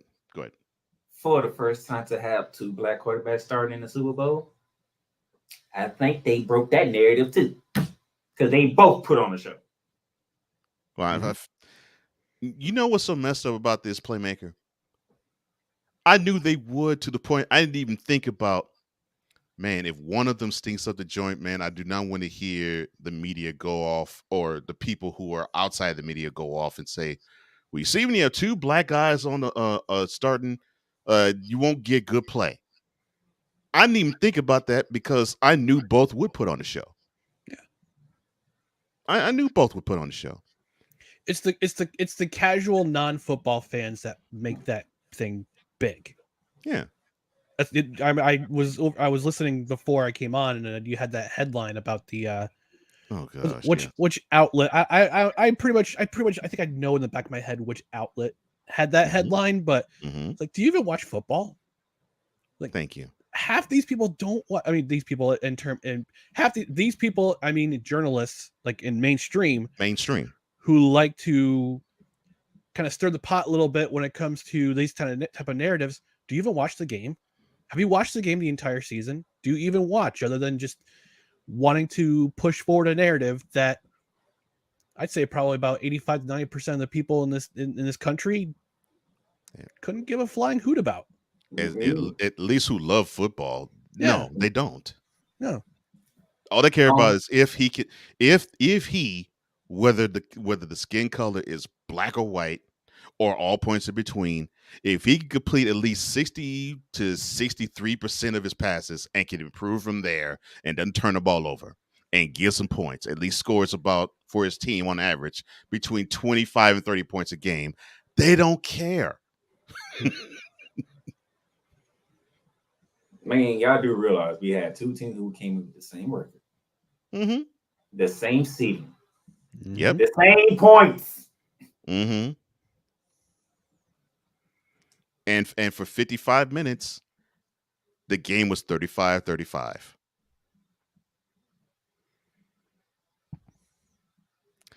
So my thought about that narrative is, I'm with you, Ryan. Who cares? Who cares? Who cares? And it's not the pride thing. Yeah, I'm proud that you had these two QBs who did their thing in different ways. I'm proud of both of them. But I'm proud of them as human beings. Yeah, I'm proud of as a black guy, but I'd be proud of them. Seriously, I'd be just as proud of them if Mahomes or Hurst were white and they did the same thing. Yeah. Because I'd say that's a great performance. Yeah, exactly. Now, to your point, playmaker, here's the thing about Hurts. People were saying that this guy could not cut the mustard in terms of he will not be a franchise quarterback for the Eagles, that he did not have the ability to be a pocket passer, that he couldn't be accurate, all this, that, and the third. And now they have a tape of him going for 300 yards, most of those throws in the pocket in the Super Bowl. And he threw every type of pass you could throw. Curls, curls, slants, posts, outs. I mean, he threw every pass you could throw. Curls, every pass you could throw as a quarterback. Now, I'm not saying that Hurts is a finished product. No. But am I saying that Hurts is not a QB1 in this league? No, he is. He's a QB1 in this league. Mm-hmm. And he, to me, the haters have to say nothing but, dang, he actually does know how to play.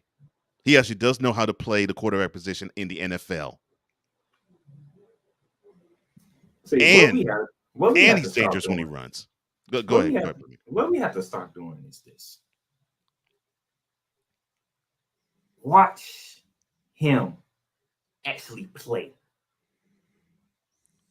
Don't look at numbers. Because if you watch them at Alabama, he was kind of doing the same things. Yeah. We had to realize he's under Nick Saban.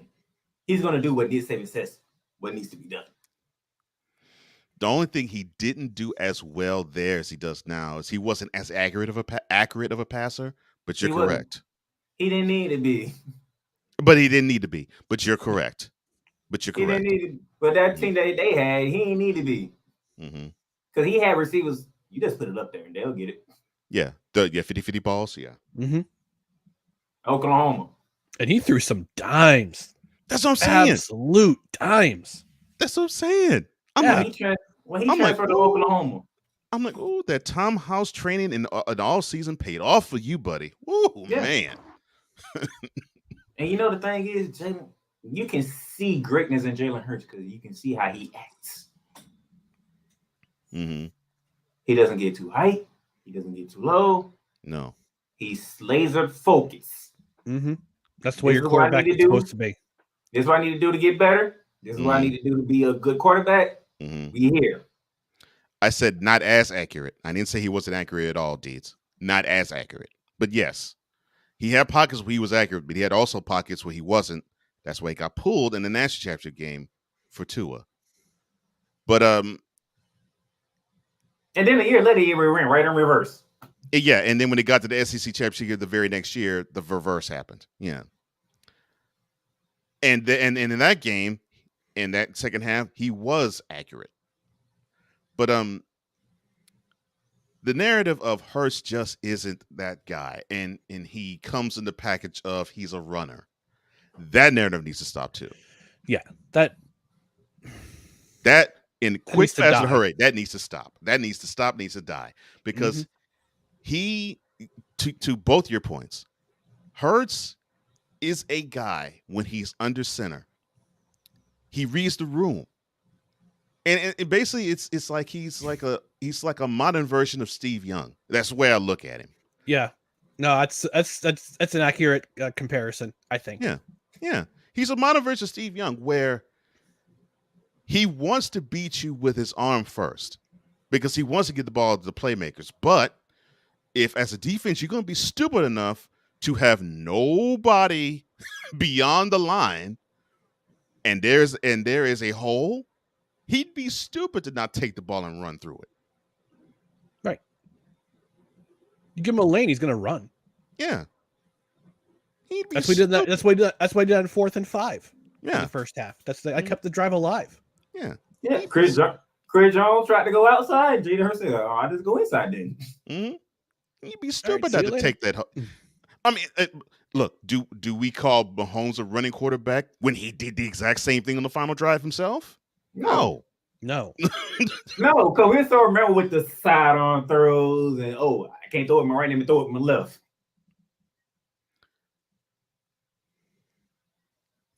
So yes, I'm with you, man. The narrative of Jalen Hurts, he's just a running quarterback and all that type of jazz, that needs to. I like your word better, Ryan.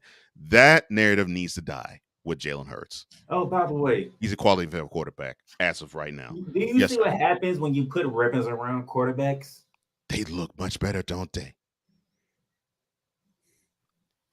Hey, Baltimore Ravens, that's how you screw it up, Lamar Jackson. You gave him weapons to work with. So he can sit back and say, okay, I don't have to have a run first mentality. I have guys to throw to. Mm-hmm. And who knew? Jalen Hurts actually has an arm where he can throw it deep. Mm-hmm. Wow. That's how I know people ain't been paying attention, because if you did, Devontae Smith and A.J. Brown combined for almost 2,700 yards receiving. Right. There was a reason why that would be the case. Now, I remember, Dietz, when you were having the prop bets, and you'd say who would have the deepest throws, and I said Hurts. We saw why. We saw why last night. Simply because I'm like, man, the way Sirianni runs that offense, he's going to want to take his shots with Hurts and having Smith on one side and Brown on the other. And if Devontae Smith would stop playing with the damn football and actually catch it. But you know something? Okay. We can go to this catch that was ruled not a catch by Devontae Smith. Now, I know the letter of the law is you got to have full control and full possession of the ball. And so this was a catch, I think, second quarter was it? I think it was second quarter. Second quarter, because that first quarter went by so quickly. Yeah. So it was a sideline route. Hurts catches the ball. He has the ball in his possession. He has 2 feet in bounds. There's a defender draped on him. He falls out of bounds. And I'll give the defender this as a nod. He was throughout the whole while still trying to force Smith to have the ball either move or juggle it. So yes, the ball did hit the turf, but to me, the ball didn't look like it moved all that much, if at all. Now, if you actually saw it, he had it pinned to his shoulder pad. Right. When he hit the ground, he went from the shoulder pad to the stomach. Mm-hmm. That's the problem. Yeah, that's the. I think that's why they overturned it. That's why they overturned it. But I don't think it. I might be wrong. I don't think it was the case because it hit the ground. I think he made the move to have it be created that way, and then the ball hit the ground. But I might be wrong. And then when he was open, he didn't stay in bounds to get in the end zone.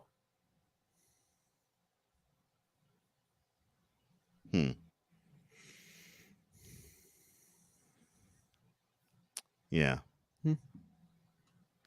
Yeah. What I do know though is hey, put the lock card out the Bears. Oh, yeah. Yeah, Victor says, take note, Chicago Bears. Yeah, take note. Justin Fields is not a running back. He is a quarterback. Treat him as such. and not have him carry the ball 20 times a game, which that's one of my major issues with the Eagles offense. Hurts has the ability to actually do that stuff, but he needs to have, to me, he needs to have a bellwether running back. He needs to have a guy where you want to have him carry the load 20 times a game. I'm gonna give Chiefs the credit on this one. They stopped that three-headed monsters because neither one of them got off at all. Yeah, I mean, I say that because, I mean, Gainwell, Scott, and Sanders. I didn't even see Sanders in the game, so I know he was there. I'm talking about when I say see him, I'm talking about he didn't. I didn't see him make an appearance in it. Like I didn't see him. You saw him make that one catch that got knocked out of his hands that was thought to be a scoop and score, but that was the only time I really saw Sanders on the field. Yeah, I mean, like a presence, right? I didn't see a presence he had on the field. To me, it's not Sanders. I know it's not Scott. I don't think it's Gainwell, but they need to have a guy who they could trust to carry the rock at least 20 times a game. Right. And they can have others carry this, another amount of times too. But I think they need to have that, and I know Jalen needs to have that because I love the fact he has the ability to read the defense room basically, and if there's a hole, hit it. But he needs to have the assured, the blessed assurance of not needing to do that all the time running. That it's like, okay, others can actually give me that type of running output, and it doesn't have to fall on my shoulders. So what you're saying, Cole, is that the Eagles need to avoid what the Buffalo Bills have been doing the last couple of years with Josh Allen. Is that what I'm hearing? Oh my gosh, Mr. McCarthy, you are so perceptive. Yes, that is what I'm saying. Otherwise, yes, I want to have Jalen Hurts to avoid a Josh Allen getting hit hard by a Josh Allen. Yes, Josh Allen on Allen violence. We need to avoid that. Yes, I want Hurts to avoid Allen on Allen violence. Yes. Because quarterbacks aren't meant to take that many blows. They're not. No.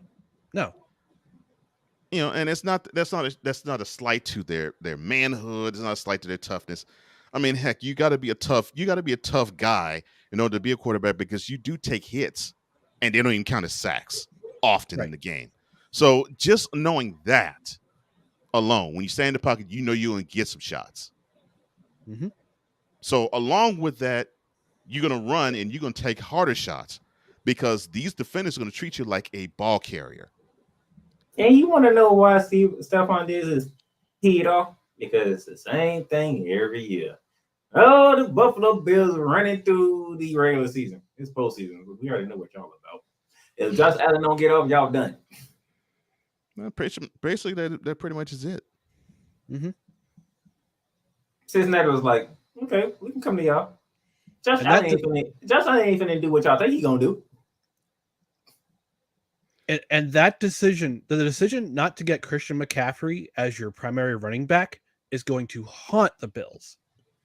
I hope it doesn't haunt them beyond this year, because I hope not either. But I'm just saying, they need a feature back. They need a feature. They're the same situation as Eagles. They need a feature back to take the pressure off of Josh Allen.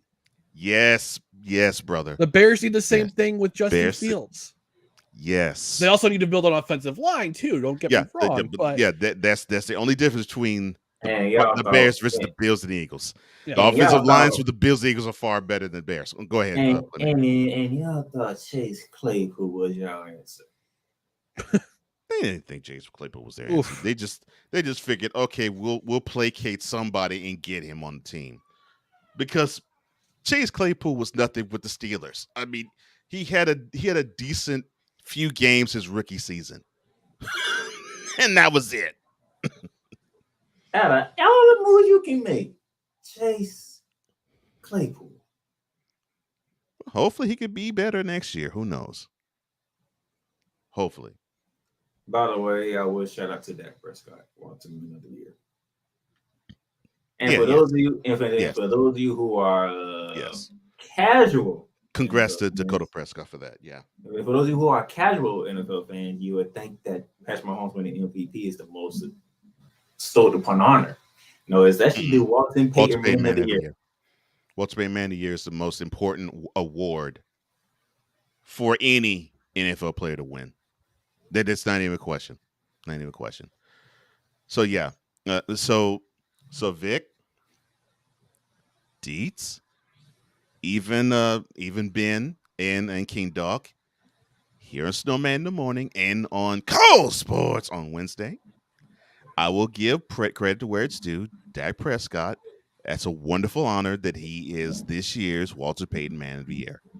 And I've always known that the dude was a good dude because I mean he's so charitable in the Metroplex, and he's such a great example of what to do when adversity strikes you. Because as people know, his brother I think committed suicide a couple of years back, and he was raw and honest with his emotions to the point where you had Skip Bayless talk down about him being so vulnerable about it. And I'm like, no, man, that's the right thing to do. He should tell what he feels, and so he can get that out, and he can be stronger moving forward. He broke that narrative. Man's supposed to suppress their feelings. He didn't suppress; he let it out. Yeah. So know that whenever I talk about Dakota, it is never with the I can't stand the human being aspect. It is all about what he does on the field whenever I say something critical about him. Because as a man, I have nothing bad to say about him. Nothing. Zero. Zilch. I have nothing bad to say about Dak Prescott. Deet says NFL honors the show itself is a disgrace when Randy Barber gets to the Hall of Fame and Albert Lewis is left out. I wasn't a huge fan of Randy Barber. You know what my problem is? The NFL is torn with my Rams. They would not complete the greatest show on turf. They'll eventually let Torrey hold in there. He should have been in there. Oh no, I'm not saying he shouldn't. But remember, it took a while for Isaac Bruce to get in there. Yeah, I know. I mean, it took a while for Isaac Bruce because he should have been in the Hall long ago himself. Because with the totals he had, I'm like, he's easily one of the top 10 wide receivers of all time. What's taking you so long to get him in the Hall of Fame? And he has a ring. So you can't give me the excuse that he wasn't a champion. But yeah, it took a long while for him to get in the Hall. Wasn't that far off either. Yeah, because he got a ring too. He got a ring, and he has just about as many yards, if I'm not mistaken, as Bruce did. So yeah, he's gonna get in. It's just win. It's not even it's not an if, it's a win. But I think they need to figure out a better way of doing the Hall of Fame stuff.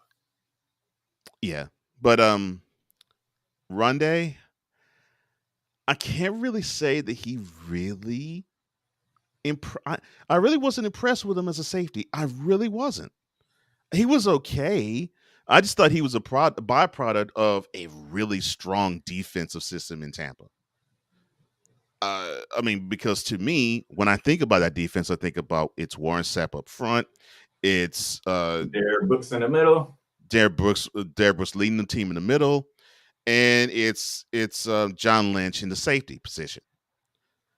To me, it's just those three, and Rondé was like a part of it that he contributed and he had a hand in it. But yeah, to me, it was just those three. It's similar to Simeon Rice. He had a huge part in that defense too, but he benefited from the three names that we just mentioned more than anything. That's how I feel about Randy Barber. I don't know if he is Hall of Fame worthy, but hey, some others do. People who played the game voted on it.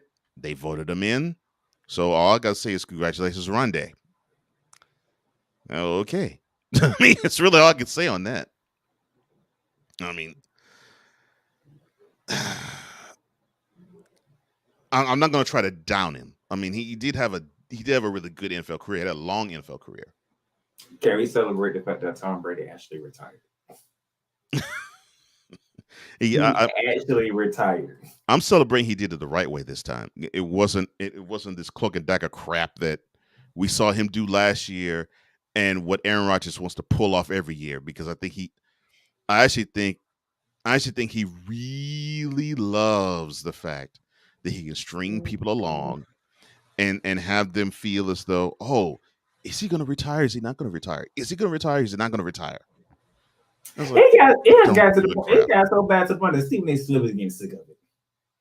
Yeah, and that's the biggest Aaron Rodgers fan that we all know. Mm-hmm. And he's getting sick of it. Yeah. I'm just happy he turned in his paper. I was like, thank you. I don't have to see a 12 ever again. No, my goodness. Victor says, I had a friend of mine watch one of the LJPN skits, and he asked me, where did they find the church dancing scene? I just smiled and said, that's the genius of Cole Johnson. Thank you, Victor. I appreciate you, man. I appreciate that. Oh, my goodness. Oh, I forgot to say this, sir. Jalen Hurts are showing a great no.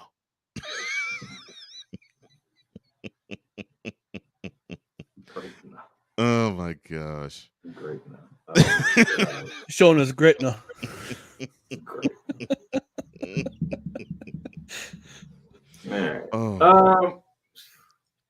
Okay, Ryan. what's on your mind? Go ahead, playmaker. Ryan. All right. Let's play football. Well, I ain't gonna say football is done, but NFL is done. We have our champion. Mm-hmm. What do the New York Jets need to do this offseason?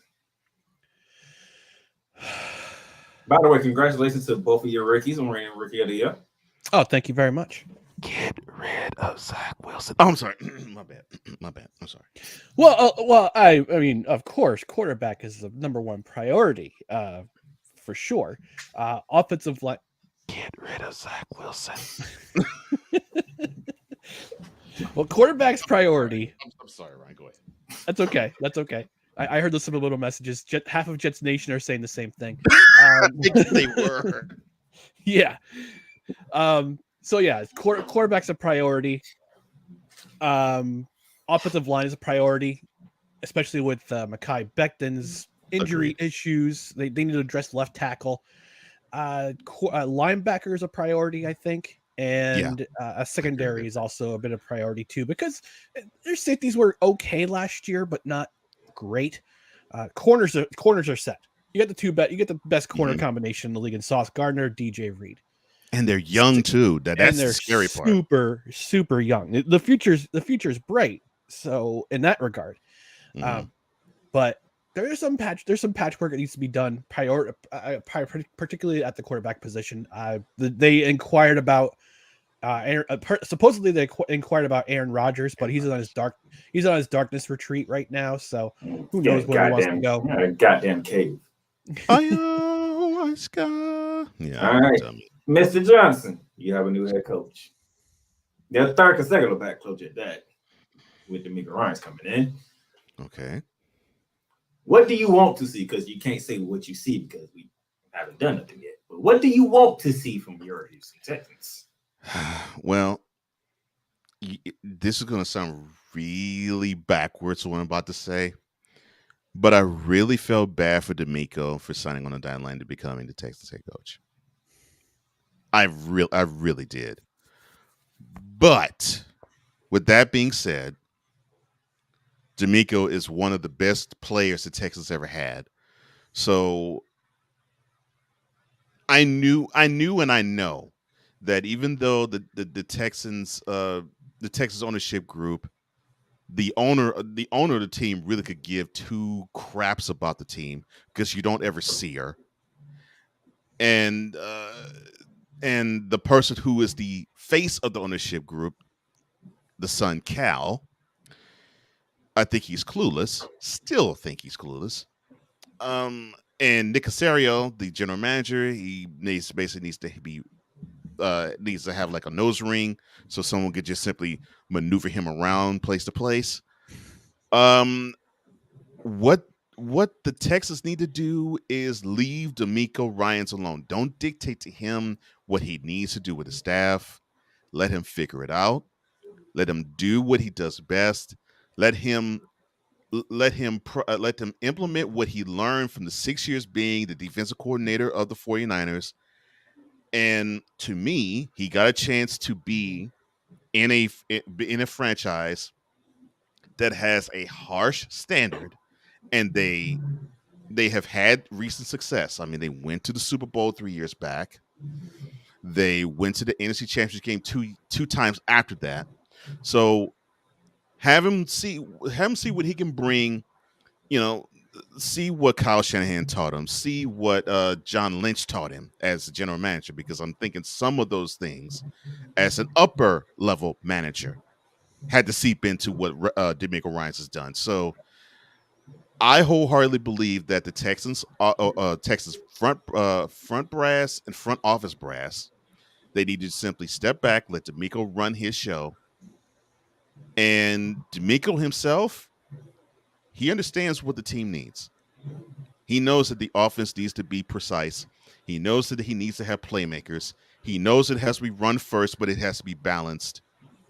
All those things he learned as a 49ers defensive coordinator and what he got a chance to see being at the right hand of Kyle Shanahan, he wants to implement here. He wants to implement in Houston. So if they could do that, I would love to see how this team improves. But my God, does that team need a lot of work? Because the only player they have is Dameon Pierce. And a running back with a atrocious offensive line means nothing. He still made it happen. Oh no, yeah, I agree. You still need to have him, but I will still say it: a running back with an atrocious offensive line means nothing, or it means little. Or if it's if it's an entry plate offensive line, it hurts. Ouch. Brees Hall being a prime example with the Jets. I mean, he is a beast of a running back. But those changing pieces, those hurting pieces of the Jets, that hurt on the offensive line. That hurt him and his effectiveness, which unfortunately, I hated to see that he had to be out for the year himself. But you imagine if that offensive line of the Jets was better and were more cohesive, how much better of a running back Brees Hall is. And Brees Hall is a beast of a back, period. Yep. Mm-hmm. Same thing with Dameon Pierce. Same thing. Now, here's the question for you, Cole. Who do you think the Texans will draft at number 2? Will they take Bryce Young or will they take CJ Stroud? Okay. Do you want a quarterback? Or do you want a quarterback, period? I will say this. The Texans need a quarterback. And they need a quarterback that's fully endorsed by DeMeco Ryans. And I think DeMeco himself knows that. So I made this a running joke where I said that the Texans front office, if they didn't have a powerful head coach that they really will back and support no matter what he does, I said that, man, the Texans are so horrible, they would use that number 2 draft pick and they would draft Stetson Bennett. I mean, they would pull some crap like that. They would draft him. Ow, ow, ow, ow. My brain just exploded a little bit. Oh. Yeah. Ow. They would do some stupid crap like that. They would do some stupid stuff like that and draft somebody like him where a Texas fan like me would say, why? If he's even rated in the first round, I would be shocked. Why would you draft him? That's the type of drafts that the Texans have. Or they would say, well, we picked the best player in the draft when you need to have something else, but they go elsewhere. Like when Peyton Manning was the quarterback of the Colts, the thought process was we got to draft defense first round, no matter what. We'll bypass quarterback. We'll bypass wide receiver.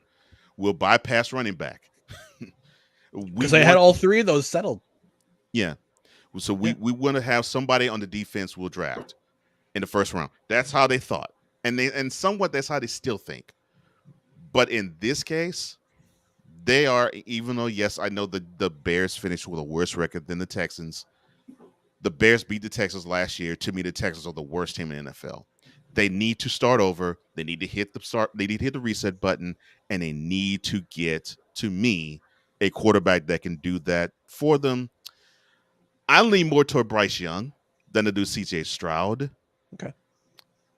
My thinking is I don't know if he's still going to be available, and not necessarily the Bears, but whomever the Bears drafting partner will be. That's my thing of going into the end of the draft this year. I think the bigger story is if the Bears will stay at number 1 or if they'll trade out. Because they're stockpiling draft picks. Yeah, they're stockpiling draft picks, and they need to rebuild that offensive line. And that's exactly where I know they're going to go. Yeah. Yeah. Here's my thing. The Bears stockpiling draft picks, the Dolphins stockpiling draft picks. But what does all that really mean? Well, it means one of two things. Either it means that you're going to want to have homegrown talent come into your product if you pick right, if your scouting team actually studies the players correctly. And there goes my point or why I asked that question. We're talking about the same 2 teams who've been picking in the top 10 for like how many years straight? Many. Or you want to hit the home run, which I don't think this is what the Bears are doing. You want to hit the home run, take a lot of those picks, see somebody that wants to be hungry and have the number 1 overall, and get the name that they want. I could see them pulling something of that off, but I'm thinking the way they're going with Justin Fields, they need to actually have a strong scout team and find these colleges where you can find the best of the best talent at the offensive line, because that is exactly what they need, because they need to have Justin Fields upright. Yeah. I can see them being a trade day partner with the Colts. So I think the Colts would want to jump up and try to draft a Bryce Young or a CJ Stroud before nobody else can. Well, first, Jim Mercy need to figure out what kind of coach he wants. And that's true. It's going to be Jeff Saturday, which that makes me laugh. Although the offensive coordinator of the Eagles was considered Shane Steichen. He's considered for the coaching job. And he should be, because the dude knows what he's doing. Yeah. if it wasn't evidence last night, the dude knows what he's doing. Yeah. That is, I'm glad you mentioned that. That is interesting from the standpoint of the Texans are fearing that the Colts would want to have that number 1 overall. Mm-hmm. And to me, I'm thinking they're targeting Bryce Young, and that's what I'm thinking. Right. If the Texans, if the Colts want Bryce Young, I think the Texans would probably want to trade with the Bears and solidify getting them. Yeah, one of those two AFC South teams is going to wind up being number 1, getting number 1 pick. If the Colts want CJ Stroud and the Texans catch wind before it, I think they may allow the Colts to get the number 1 overall and say, okay, they're getting Stroud, we still got our man. Right. I think they wouldn't care if it's CJ Stroud from the standpoint of, okay, he's a top 2 prospect. But if they have their choice, I think they want to have Bryce Young. See, Deet says they reported that the Eagles defensive coordinator is in negotiation with the Colts. It's the offensive coordinator, not the defensive coordinator. I know the offensive coordinator was he was in negotiations with somebody, but I didn't realize it was the Colts. No, the DC for them is talking with Arizona. Oh, well, I'm so sorry for him. Oh. Deets also says, right after the show, flip over the rotten sensors for the lunch crew. We will tackle the real deal about the Super Bowl, 10:35 Eastern. So that's in about a little under 30 minutes from now. All right. Deet says, if it's not Bryce Young, the Texans need their head examined. I agree with you. Mm-hmm. Hence why I make the joke that they probably would go for Stetson Bennett, because they would make boneheaded decisions like not drafting Bryce Young. Yeah, that's exactly why I say that. If Bryce Young is still at number 2, they'll take him. Yeah, but if they trade up to number 1, they'll still take him. Yeah. Regardless. Mm-hmm. So yeah, that's my hope. All right, Playmaker, question for you before we do wrap this up. Rams, biggest need and why? Health. Like, how many times I had to come up here and had to originally say, can I get a healthy team for once? Every game this year, we had a different makeshift of offensive lineman starting. And you saw the result. Matthew Stafford gets hurt. No, you sit out for the rest of the season. Cooper Kupp gets injured. Nah, you sit out for the matter of fact, the same injury Patrick Mahomes had. High ankle Nah, sprain. Yeah. you sit out for the rest of the season. You know, Allen Robinson, he gets nicked up. You sit out for it. Got to the point where it's like, you know what, y'all just sit out. Like, we are so beaten up, it is ridiculous. I have beaten up this. I would say this. I am happy that Sean McVay said, you know what, I'm coming back. Okay, that's not a good look. You went to the mountaintop and you fell to the bottom, and he's like, all right, I'm done. I'm happy you coming back. Because it was just one of them years. It happens to, and it was just one of them years. We are beaten up. We are injured everywhere.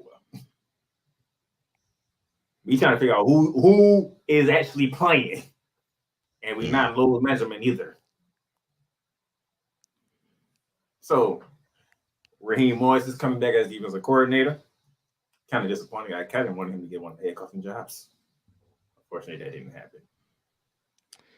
It was going to be this year. But I will say this.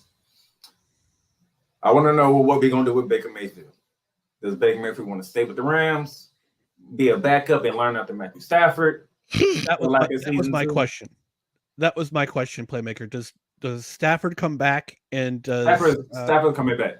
Okay, and is Baker Mayfield going to stay as his backup? Sean McVay came back. Matthew Stafford's coming back. The question is Baker Mayfield. Okay. And Aaron Donald's coming back. So Aaron Donald's coming back. So you have that too. Cooper Kupp will be back. You know, our guys will be back. Mm-hmm. We will be healed. Now, my main question is Cole's gonna love it because I'm pretty sure this is what he was looking for me to say. What are we going to do at running back? Thank you.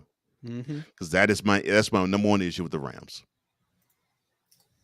That's my number one issue with them. So the way things trend at the end of the season, it may look like we might be keeping Cam Akers.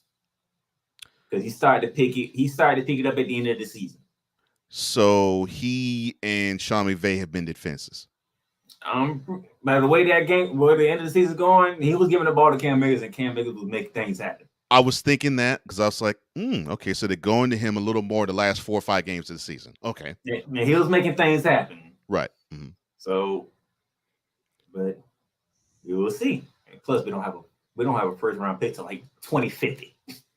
Yeah, because the Rams like the Lakers trading all of them. Yeah. I'm about to say the Rams are mirroring the Lakers in they're basically being Oprah to the rest of the league. Here's a draft pick for you. Here's a first round draft pick for you, and a first round draft pick for you, and a first round draft pick for you. I'm like, you're completing your team. Hey, we made it, but we made it count though. I got a question for you. You made it count in 2021. But you gotta look. We still made it count. You gotta give us that. We made it count. I've got a question for you, Playmaker. Sorry to interrupt you, but Cole. I apologize, but I've got a question for you. So, should the Cowboys make Ezekiel Elliott a cap casualty? I don't know. I'm trying to look up his buyout right now. Do you think the Rams take a chance on him?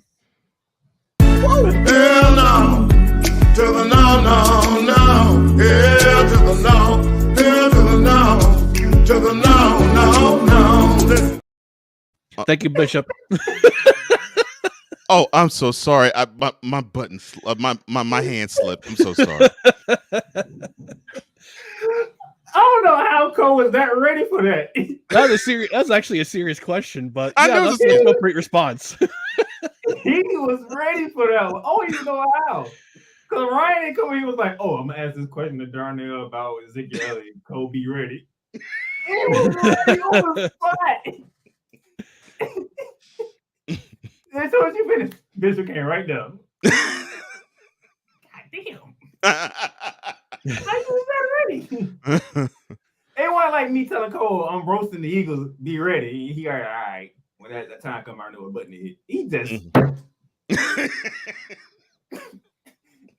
I'll answer it for you. Yeah. So yeah, No, but the question was directed to you, Playmaker. So go ahead. Yeah. I would say this: with less need, anything's possible. Because guess what? Yeah, that's a good point. Ain't nobody knew we was gonna grab OBJ. That's a really good The Ram was not in that list of potential landing spots for Odell Beckham Jr. And look what happened.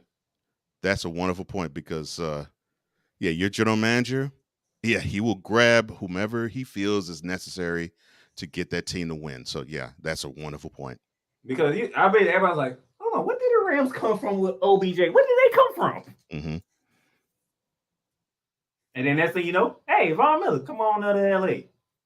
Well, hold on, how is y'all making this happen? That's Nestle, man. I don't know what to tell you. Nestle know how to work some magic. I don't know how, but he know how to work it. Well, Victor, being a big time Cowboys fan, he says the Cowboys need to get rid of Pennywise first and foremost. And for those who don't know, Pennywise is Mike McCarthy. I'm gonna be honest. I want to see him without Kellen Moore in that season. I want to see if this was really about Kellen Moore or Mr. Pennywise. Now, that's what I really want to. That's the answer I want to know. I just found it hilarious. I just found it hilarious that Mike McCarthy says, "Yeah, I'm going to call plays this year," and Jared Jones is like, "The heck you are." Oh, and by the way, Cole. I didn't get this opportunity with Cole because when this happened, Kellen Moore, if you do anything that doesn't improve Justin Herbert, I will be the first to roast you, and I would not hesitate. Kellen Moore, an offensive coordinator, to Chargers. Ugh. I almost feel for him in that regard. Although, yes, I know he has weapons. Although they want to get rid of Keenan Allen, what I'm hearing. Yeah. That's availability. It's availability with Keenan Allen. That's all. Yeah, because he'd be a cap casualty. But and they gave you a sneak peek of somebody who I'm going to be roasting in the NBA this week. Speaking of availability. Victor also says, I kind of hope that Michael Irvin wins this lawsuit. I do too, because I think that whole thing was bogus. And buys out Jarrell for the Cowboys. Now, I don't know if he's going to win that much in the lawsuit to win he can buy Jarrell out. Okay, I'm a little lost. What's this Michael Irvin lawsuit? So please, I'm gonna let Cole expand on this thought. Okay, so apparently when Super Bowl week began, like it was like the night after media day happened. Michael Irvin, he's hanging out with some people, and then he breaks off and he goes to his room. Now he says that there was a female fan that came and he talked with her for like 45 seconds and shook her hand, and then he went his way and she went hers. We caught wind Wednesday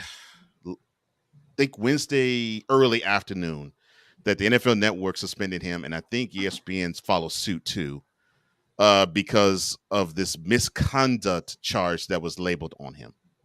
So fast forward to, I think it was Friday morning, where there was a couple of eyewitnesses that said, what Michael said happened. And he said it basically, there was a fan that came, there was a woman that came, I shook her hand, we talked for 45 seconds, and that was that. It wasn't anything inappropriate. I didn't say anything inappropriate. I didn't do anything inappropriate. And the messed up part that made great area for the NFL Network was he kept saying, we said that, well, I don't think anything happened. And then the next day he said, well, I may have had a couple of drinks. And so you started to hear some of the details from him come out that was sort of changing the story a little bit.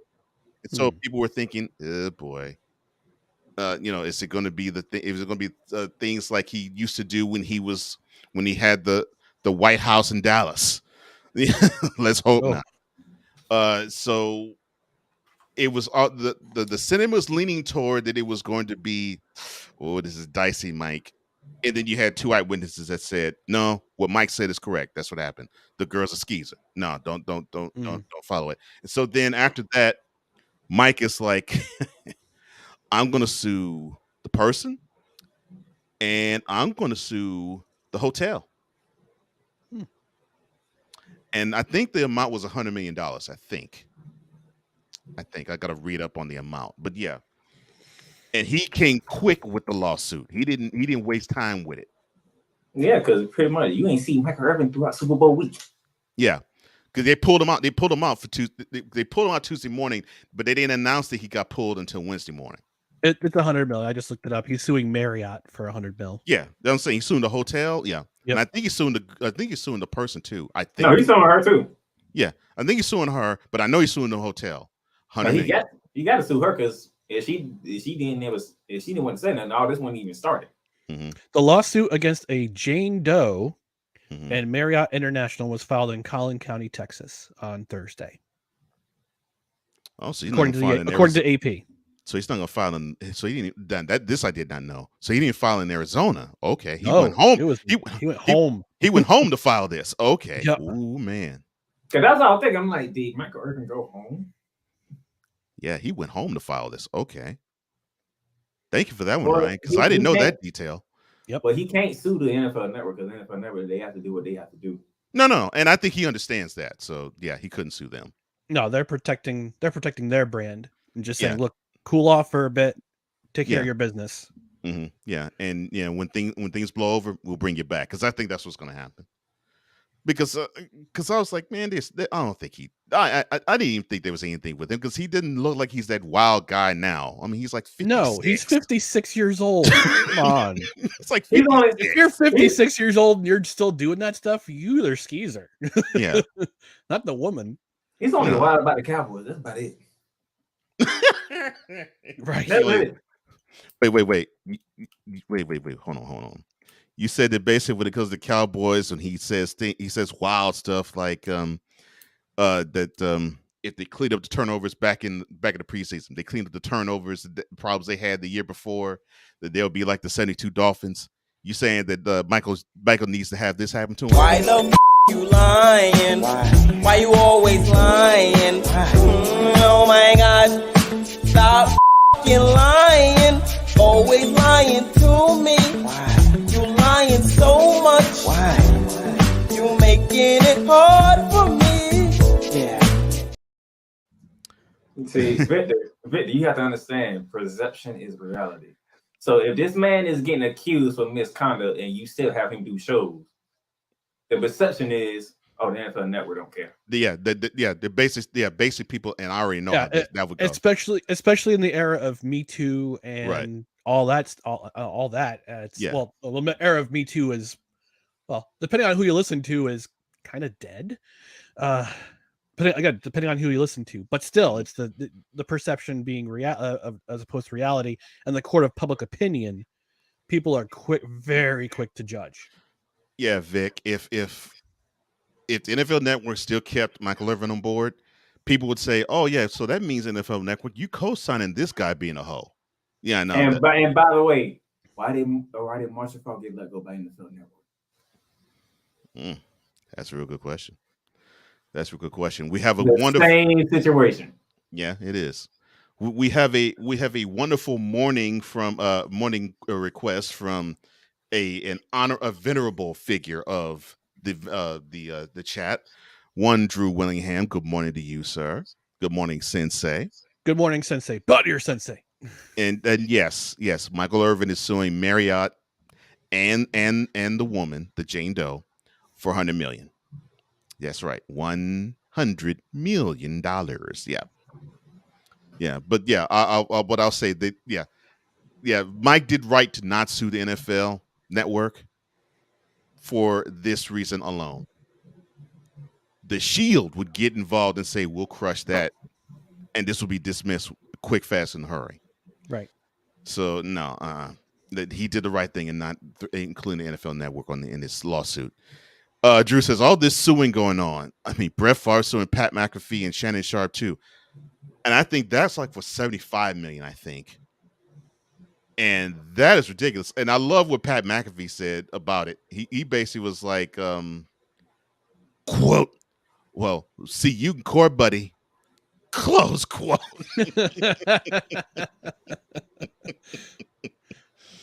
Your loss is going down. I don't know what Brett Favre is trying to do. There's literally text messages that have been leaked. Trying to stay relevant. There is evidence against you, sir. Like legit evidence. Yeah, there's evidence that you unfortunately took state of Mississippi funds and used it to and my thing is for a gymnasium at your alma mater. And my thing is on behalf of your daughter. Why did you surface anyway? Because everybody was pointing their fingers at Deion Sanders for leaving and going to Colorado. You were literally under the radar. That narrative needs to die too. Oh, that needs to die. That needs to die fast. Needs to be stabbed in an alley and left to die. See, here's the thing. Sorry to be so violent. I don't know. He came up at the wrong. He wanna make his appearance at the wrong damn time. Like Brett Favre, nobody even thinking about you. Mm-hmm. You lucky at that. Cause they'll just letting you fly under the radar. With everything else that's going on in Mississippi, you the one that's flying under the radar. Like how? Mm-hmm. Yeah. Victor says that with the Michael Irvin situation, they should have looked into it first. See, that's the issue. I don't know if they could have looked into it that fast first. So and either way, it's simple. We don't know what happened. You know what happened. She know what happened. Mary Hotel know what happened. You go home. Yeah. That's basically what it is. It's basically a suspension. I'll put it that way. It's a suspension. Until this becomes no longer a story, let's distance ourselves. We're cool, but we want to make sure that we're taking the right way. So they're thinking it's better safe to be sorry. Yeah, it's PR. Sorry. It's PR. It's the same. It's 100% PR. Yeah. Yeah. 100% PR. No. You gotta protect the brand. You're not punishing Mike Irvin. You say, look, you got that going on. You go handle that. Yeah. Yeah, exactly. I don't think it's a punishment as much as it is. No, it's just as lay low until this all blows over. Basically, yes. Yeah. Once the truth is come out, then we'll go from there. Yeah. What's that line that somebody said that was a lie travels halfway around the world before the truth has the chance to put its pants on? Mm-hmm. Yeah. Yeah. Lies travel faster than the truth, which is It does. Victor says, yeah, I do get it. But this is an example of Me Too being weaponized. Mm-hmm. We can't argue with that either. Mm-hmm. 100, bro. Or how it can be. 100. Yeah. Agree. I guarantee you will not get an argument out of Playmaker, Ryan, or me on that. Yeah. 100. But what's messed up is because Me Too has weaponized individuals who want to claim sexual harassment, you're having these media companies say, okay, we want to make sure that this isn't one of those things, and we're not being stupid, and we're not harboring a sexual abuser on our airwaves. Right. Like I said, the NFL never already went through it once with Marshall Falk. Mm-hmm. Yeah. And come to find out, Marshall Falk actually did what he did. Mm-hmm. And that was egg on NFL's network's face. True. He shouldn't have smoked crack back in the day. Line of the day. Wow. I'm 100% with that one. He should have smoked crack back in the day. Hey, Drew Williams with the leg sweep back there, right there. Mm-hmm. But hey, I mean, if he didn't smoke that crack, we wouldn't have had a second White House in the United States. I mean, hey, spot the lie. Thank you.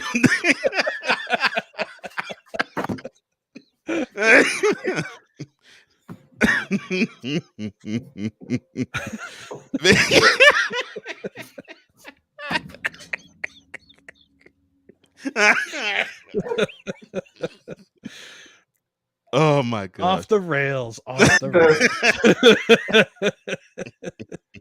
second White House. Oh man! Oh, I didn't think that one came out of nowhere. The second. Thank you. Victor says, I've been talking about Brett Favre being the fool for months.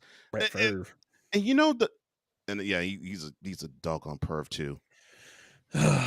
Here's the issue. But everybody loves him. It's Brett Favre. Yeah. He's like a child on the football field. I was gonna say, here's the issue with what I have with Brett Favre, and then Playmaker goes right into the issue I was gonna say. There's a lot of people who cut for that guy today. I'm sorry, you know who I got that from, right?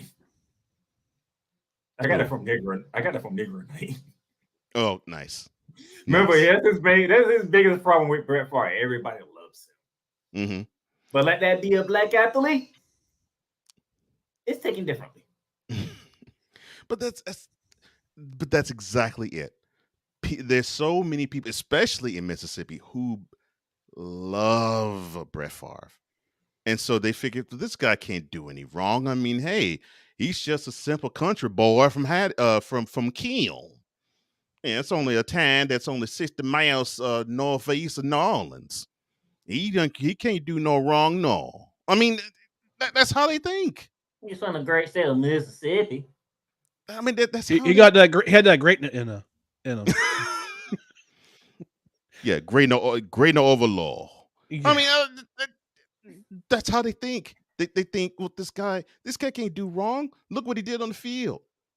I mean, he's a pro football Hall of Famer that came from Mississippi. There's no way that this guy is a crook or does something criminal. Although we're going to bypass the fact that he was a hoe and sending pics of his member to people when he was playing. The Jets cheerleaders, yeah. While leading the league in interceptions, by the way. Yeah, and yes, although he at one time led the league in touchdowns, he still leads the league in most interceptions thrown. Yes. Victor, about Michael Irvin's situation, he says it's just a very unfortunate situation where there could be hard feelings, and that was Winston Churchill that said that. Mm-hmm. Yeah. I thought it was Churchill or Benjamin Franklin, one of those two. Mm-hmm. And yeah, you're right, and it probably could be, but unfortunately, NFL Network had to move the way they moved. Mm-hmm. He says Will Willingham swept the leg. Yes, he did. Yes, he did. Yes, he did. Sweep the leg. Drew also loved the second White House reference. We do have a commercial request, though. Oh yes, penis water. Yeah. Yes. although I'm starting to think, man, I might need to cut it and call it piss water too. Oh, I hate to say this though. I got to actually find the penis water commercial because in the transferring of files, I totally forgot to bring it.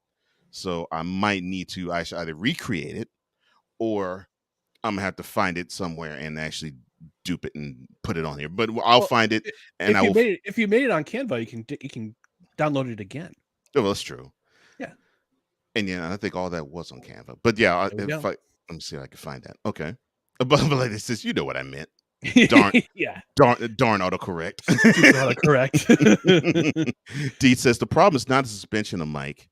The bigger issue is no one is throwing shame on this girl for making false accusations, and they still aren't. And they still aren't. To this moment, they still aren't.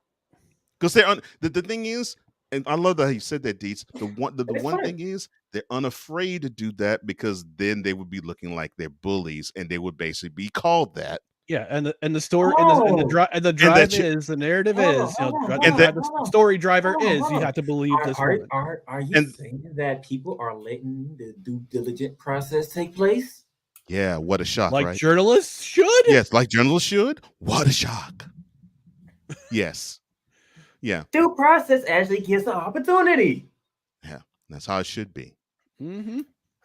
Dietz also goes on and says, "Remember when Malika Andrews killed people stepping up for Imi Udoka? Oh Lord, have mercy. You know what's wrong with your statement? Don't get me started with Malika Andrews. You know what's wrong with your statement, Dietz?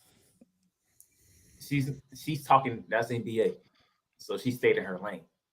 She don't need to cross over to the NFL. That's not her lane. Well, no, she better not. But she will anyway. Watch. No. I watched all week. She's done her job. She's been covering the NBA and all the trades. She hasn't said nothing about what happened with Mark Irvin. But she won't say it on ESPN, but she'll probably say something on social media. Has she said anything on social media to that No, fact? I haven't. I don't Okay, know. okay. I don't know. Okay. I don't I'm just follow. asking. I'm just asking Yeah. questions. I don't follow like that, so I don't know. Because So, I don't think ESPN we probably let her do that because you need to be focused on what's going on. Yeah, I only follow a handful of people from ESPN from that network on social media, and she's not one of them. And matter of fact, they didn't even talk about it on First Take. He said, he also goes on to say, where's Malika coming down on this woman for doing more damage to the movement? Good question, man. It won't happen. It won't happen. It won't. And of course, I know Deese basically that's a rhetorical question because he already knows it won't happen too. Yeah. Victor says that won't be happening. Deese, sorry, and he knows that. That was a rhetorical question, and I know it was. Yeah, it was totally a rhetorical question. Mm-hmm. Drew says you lost your penis water. Keep a hold of that unit. That's a good one. That's a bar. Oh, Drew, that's great. Drew on one. Yeah, Drew is on one today.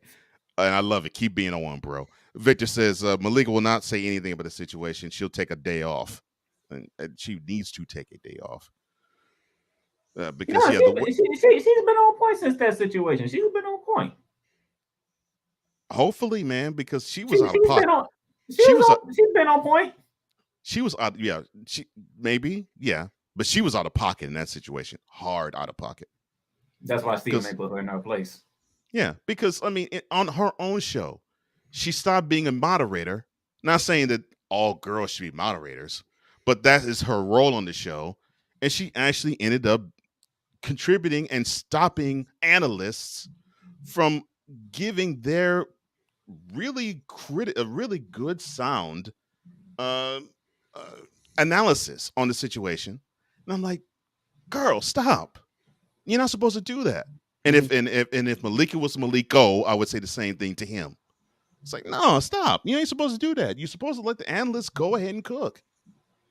And and you could say, well, okay, well, I may disagree a little bit with that, but and then move on. But nah, don't try to stop him there. And then I thought she was getting too big for her britches. And Stephen A. did pull the coattails and say, look, woman, no. What you're not gonna do. I wish he did say that on First Take. That's what I would. He did say that. He did say, dude, what you're not gonna do is come on here on my show. Oh, I watched that whole thing. I was like, yeah, Malik, I think you went a little overboard on that one. Yeah. I'm like, look, yeah. But since she's been on point, she's been doing her job. Yeah, she has. All right, I think this is where we're going to wrap things up today. I love this show. This was wonderful.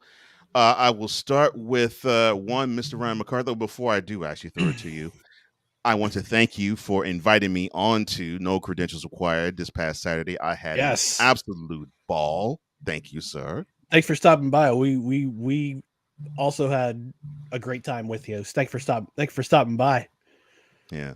And for those who need to who do not know anything about No Credentials Required, it is must-see viewing. Dustin and Ryan, they do their thing. And I mean, if you want to know things about sports from their neck of the woods, which is around the Albany, New York area, they can tell you that. Mm-hmm. If you want to know sports outside of that too, they're just as solid as that as well. And you will be thoroughly entertained, and you will get the information necessary for you to be better after you've watched it than before. Thank you. Oh, no problem. So where can people find you, sir? And when will your next episode air? All right. So we got an episode coming up tomorrow at 7:00 Eastern. That'll be our live show on YouTube. You can find us on youtube.com/@NoCredsREQ. You also find that particular handle on most of our social media channels, on Twitter, Instagram, the very, very rarely used TikTok. I can't remember the last time. I think it was right before Thanksgiving that I posted our last thing. And you can find us there. We'll be taking a short break after, just to kind of recoup after football season ended, but we'll come up with more stuff probably in March. I think we'll start up in March. We'll be covering baseball. We'll be doing some kind of I wouldn't say off-brand stuff, but we're gonna do some movie reviews. We're definitely going to see Air. We're definitely going to see Air. So we're gonna watch that. We're gonna watch that and review it. Do the movie review afterwards. So we got some good stuff coming up down the pike for No Credentials Required. And tune in. You'll have a fun time. You'll again, like Cole said, you'll get that knowledge we drop. You'll learn something you didn't know beforehand. And as always, just like in this chat, you're free to engage with us during the show. So come on over. Yeah, and I will vouch. Ryan and Dustin, they run a great show, and they're wonderful hosts. Both of them are. Playmaker. So I know you have the Playmaker's blog, and I know you do Shooting Lights Out, and I know for you, this is actually a big time for you, considering that the All-Star break is coming up this weekend. So what's on tap for the week to come? Well, like you said, All-Star Week. This is my main thing with All-Star Week. I don't even care about All-Stars. I really don't. Because once the All-Star is over, that means college basketball is getting into the final part of their regular season for the conference tournament. This leads to March Madness. Mm-hmm. That's what my focus is going to be at after All-Star break. Can we get baseball now? NFL season's over. We got spring football coming. The pitches and catches haven't reported yet, sir. That will be in about another 8 to 10 days. Half of a damn. Can we get baseball now, please? Hey, I wasn't even done. I know you were, sir. You are. I know now. you. Mood him. Oh Lord. No. Go ahead, please. Just got back from the doctor. You sound better. Yeah, you sound more awake. I got 30 ounces of medicine ball from Starbucks inside me, so I'm feeling better. Okay. I got a lot more tea here at the house, and they already sent. I didn't even have to go. They sent my meds all to the pharmacy already, so that indicates to me it's a positive result. Okay, well then, if I'm wrong, I'm wrong. I'm probably gonna head to CVS later, but yeah. That's what's going. That's the update. And Victor, I know what you told me, but it doesn't mean I don't still want it. Damn it! All right. Well, I will bring it to you, sir, a little later. Go ahead, Playmaker. What else is on tap for you? As far as the NBA side, I'm going to be going off with some people.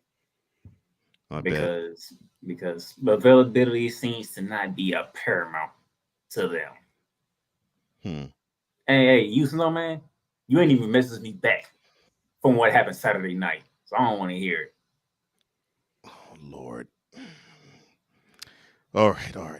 Before I even. So yeah, I want to go down the championship start. Oh my guys, I'm getting some wicked shade over here. I know. Yes. So am I. Yes. Hey, you already know me. I don't pull punches. All right. So and of course, Playmaker is going to be with us tomorrow and Wednesday as well. So this is not going to be the last time this week you will see him. But I just wanted to plug his other shows that he does. And plus, y'all gonna get a little taste of Shooting Lights Out this week too. So yeah, I figured. And the man who has created and is the forefront figure of Snowman in the Morning with Cole Johnson.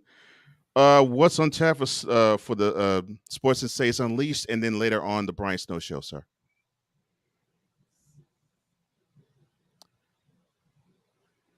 Nothing? Oh, wow. Okay, well then, if that is the case, tune in later today.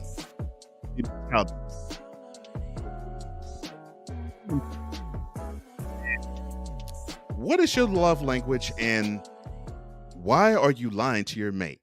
Monday, today, 2 p.m. Eastern, 1 p.m. Central on Comey Media Incorporated. That's where you'll catch this latest episode of Mentality.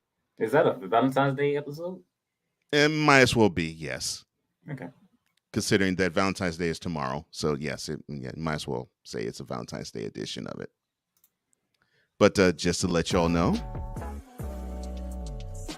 go to Coleman Media Incorporated. That is at COMIMEDIAINC, YouTube.com. Catch that later on today, 2 p.m. Eastern, 1 p.m. Central. We'll be live Mentality. on all of our radio networks as well. Oh, and by the way, Snowman, thank you for catching that women's special, because I had fun with Miss Megan Price talking women's basketball. Good. That's the Queen of Hoops. And I plan to have her back here on the program soon. Go Devils, go Wildcats, both Northwestern and Arizona. Mm-hmm. All right. And this COVID needs to go away. Yes, it does. It needs to get out of my system. I'm already at the point where doctor said I can't do anything else today. Yeah. Oh, wow. Well, heed your doctor's orders, bro, because we need to have you. We need to have you well and rested. Because I'm officially, as of now, off until Wednesday, and that's and I know I got 2 other shows scheduled. But Drew, if you're here, COVID kind of knocked me up, so I'm off air until at least Wednesday. Yeah, I'm sorry. I freaking hate it, but I know. Corey, that means I have to do another Bronze Sexual confession that I'm not ready for. Yes, you are. Okay. Don't you ever tell that lie again. Yeah, well, you missed a grin when he said it. He said it with a grin on his face. I saw the grin from here to Alltel Stadium that you're not ready for. And for those who are unaware, when you hear in the beginning of round number 2, Playmaker, that was during a Bronze Sexual Confessions that off the top of his head he wasn't ready for, close quote. I really Speaking of which, in a world where partial greatness is celebrated and total greatness is shunned, there stands to be a figure on the lips of those who love him and those who hate him. This is a the inane comparisons to Michael Jordan and Kobe Bryant continue and has existed since 2003.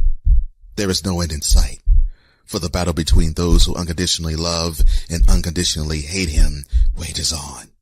These are their stories. Welcome to the Bronze Sexual Confessions. LeBron's a coward, LeBron's a joke, and LeBron's a bitch. Now get out of my face, you thirsty bitches. Is this not? In a world where logic and sense flies completely out the window, while purple and yellow glasses are donned, rises a figure who encourages ridiculous, undying loyalty.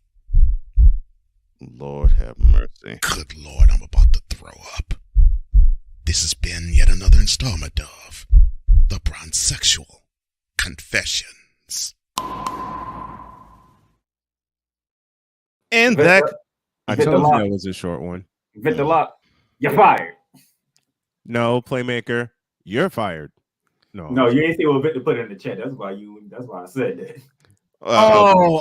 Name a yellow fruit, orange. Yeah, Drew says get well soon, my man. He also says you. I'll find you another show after now.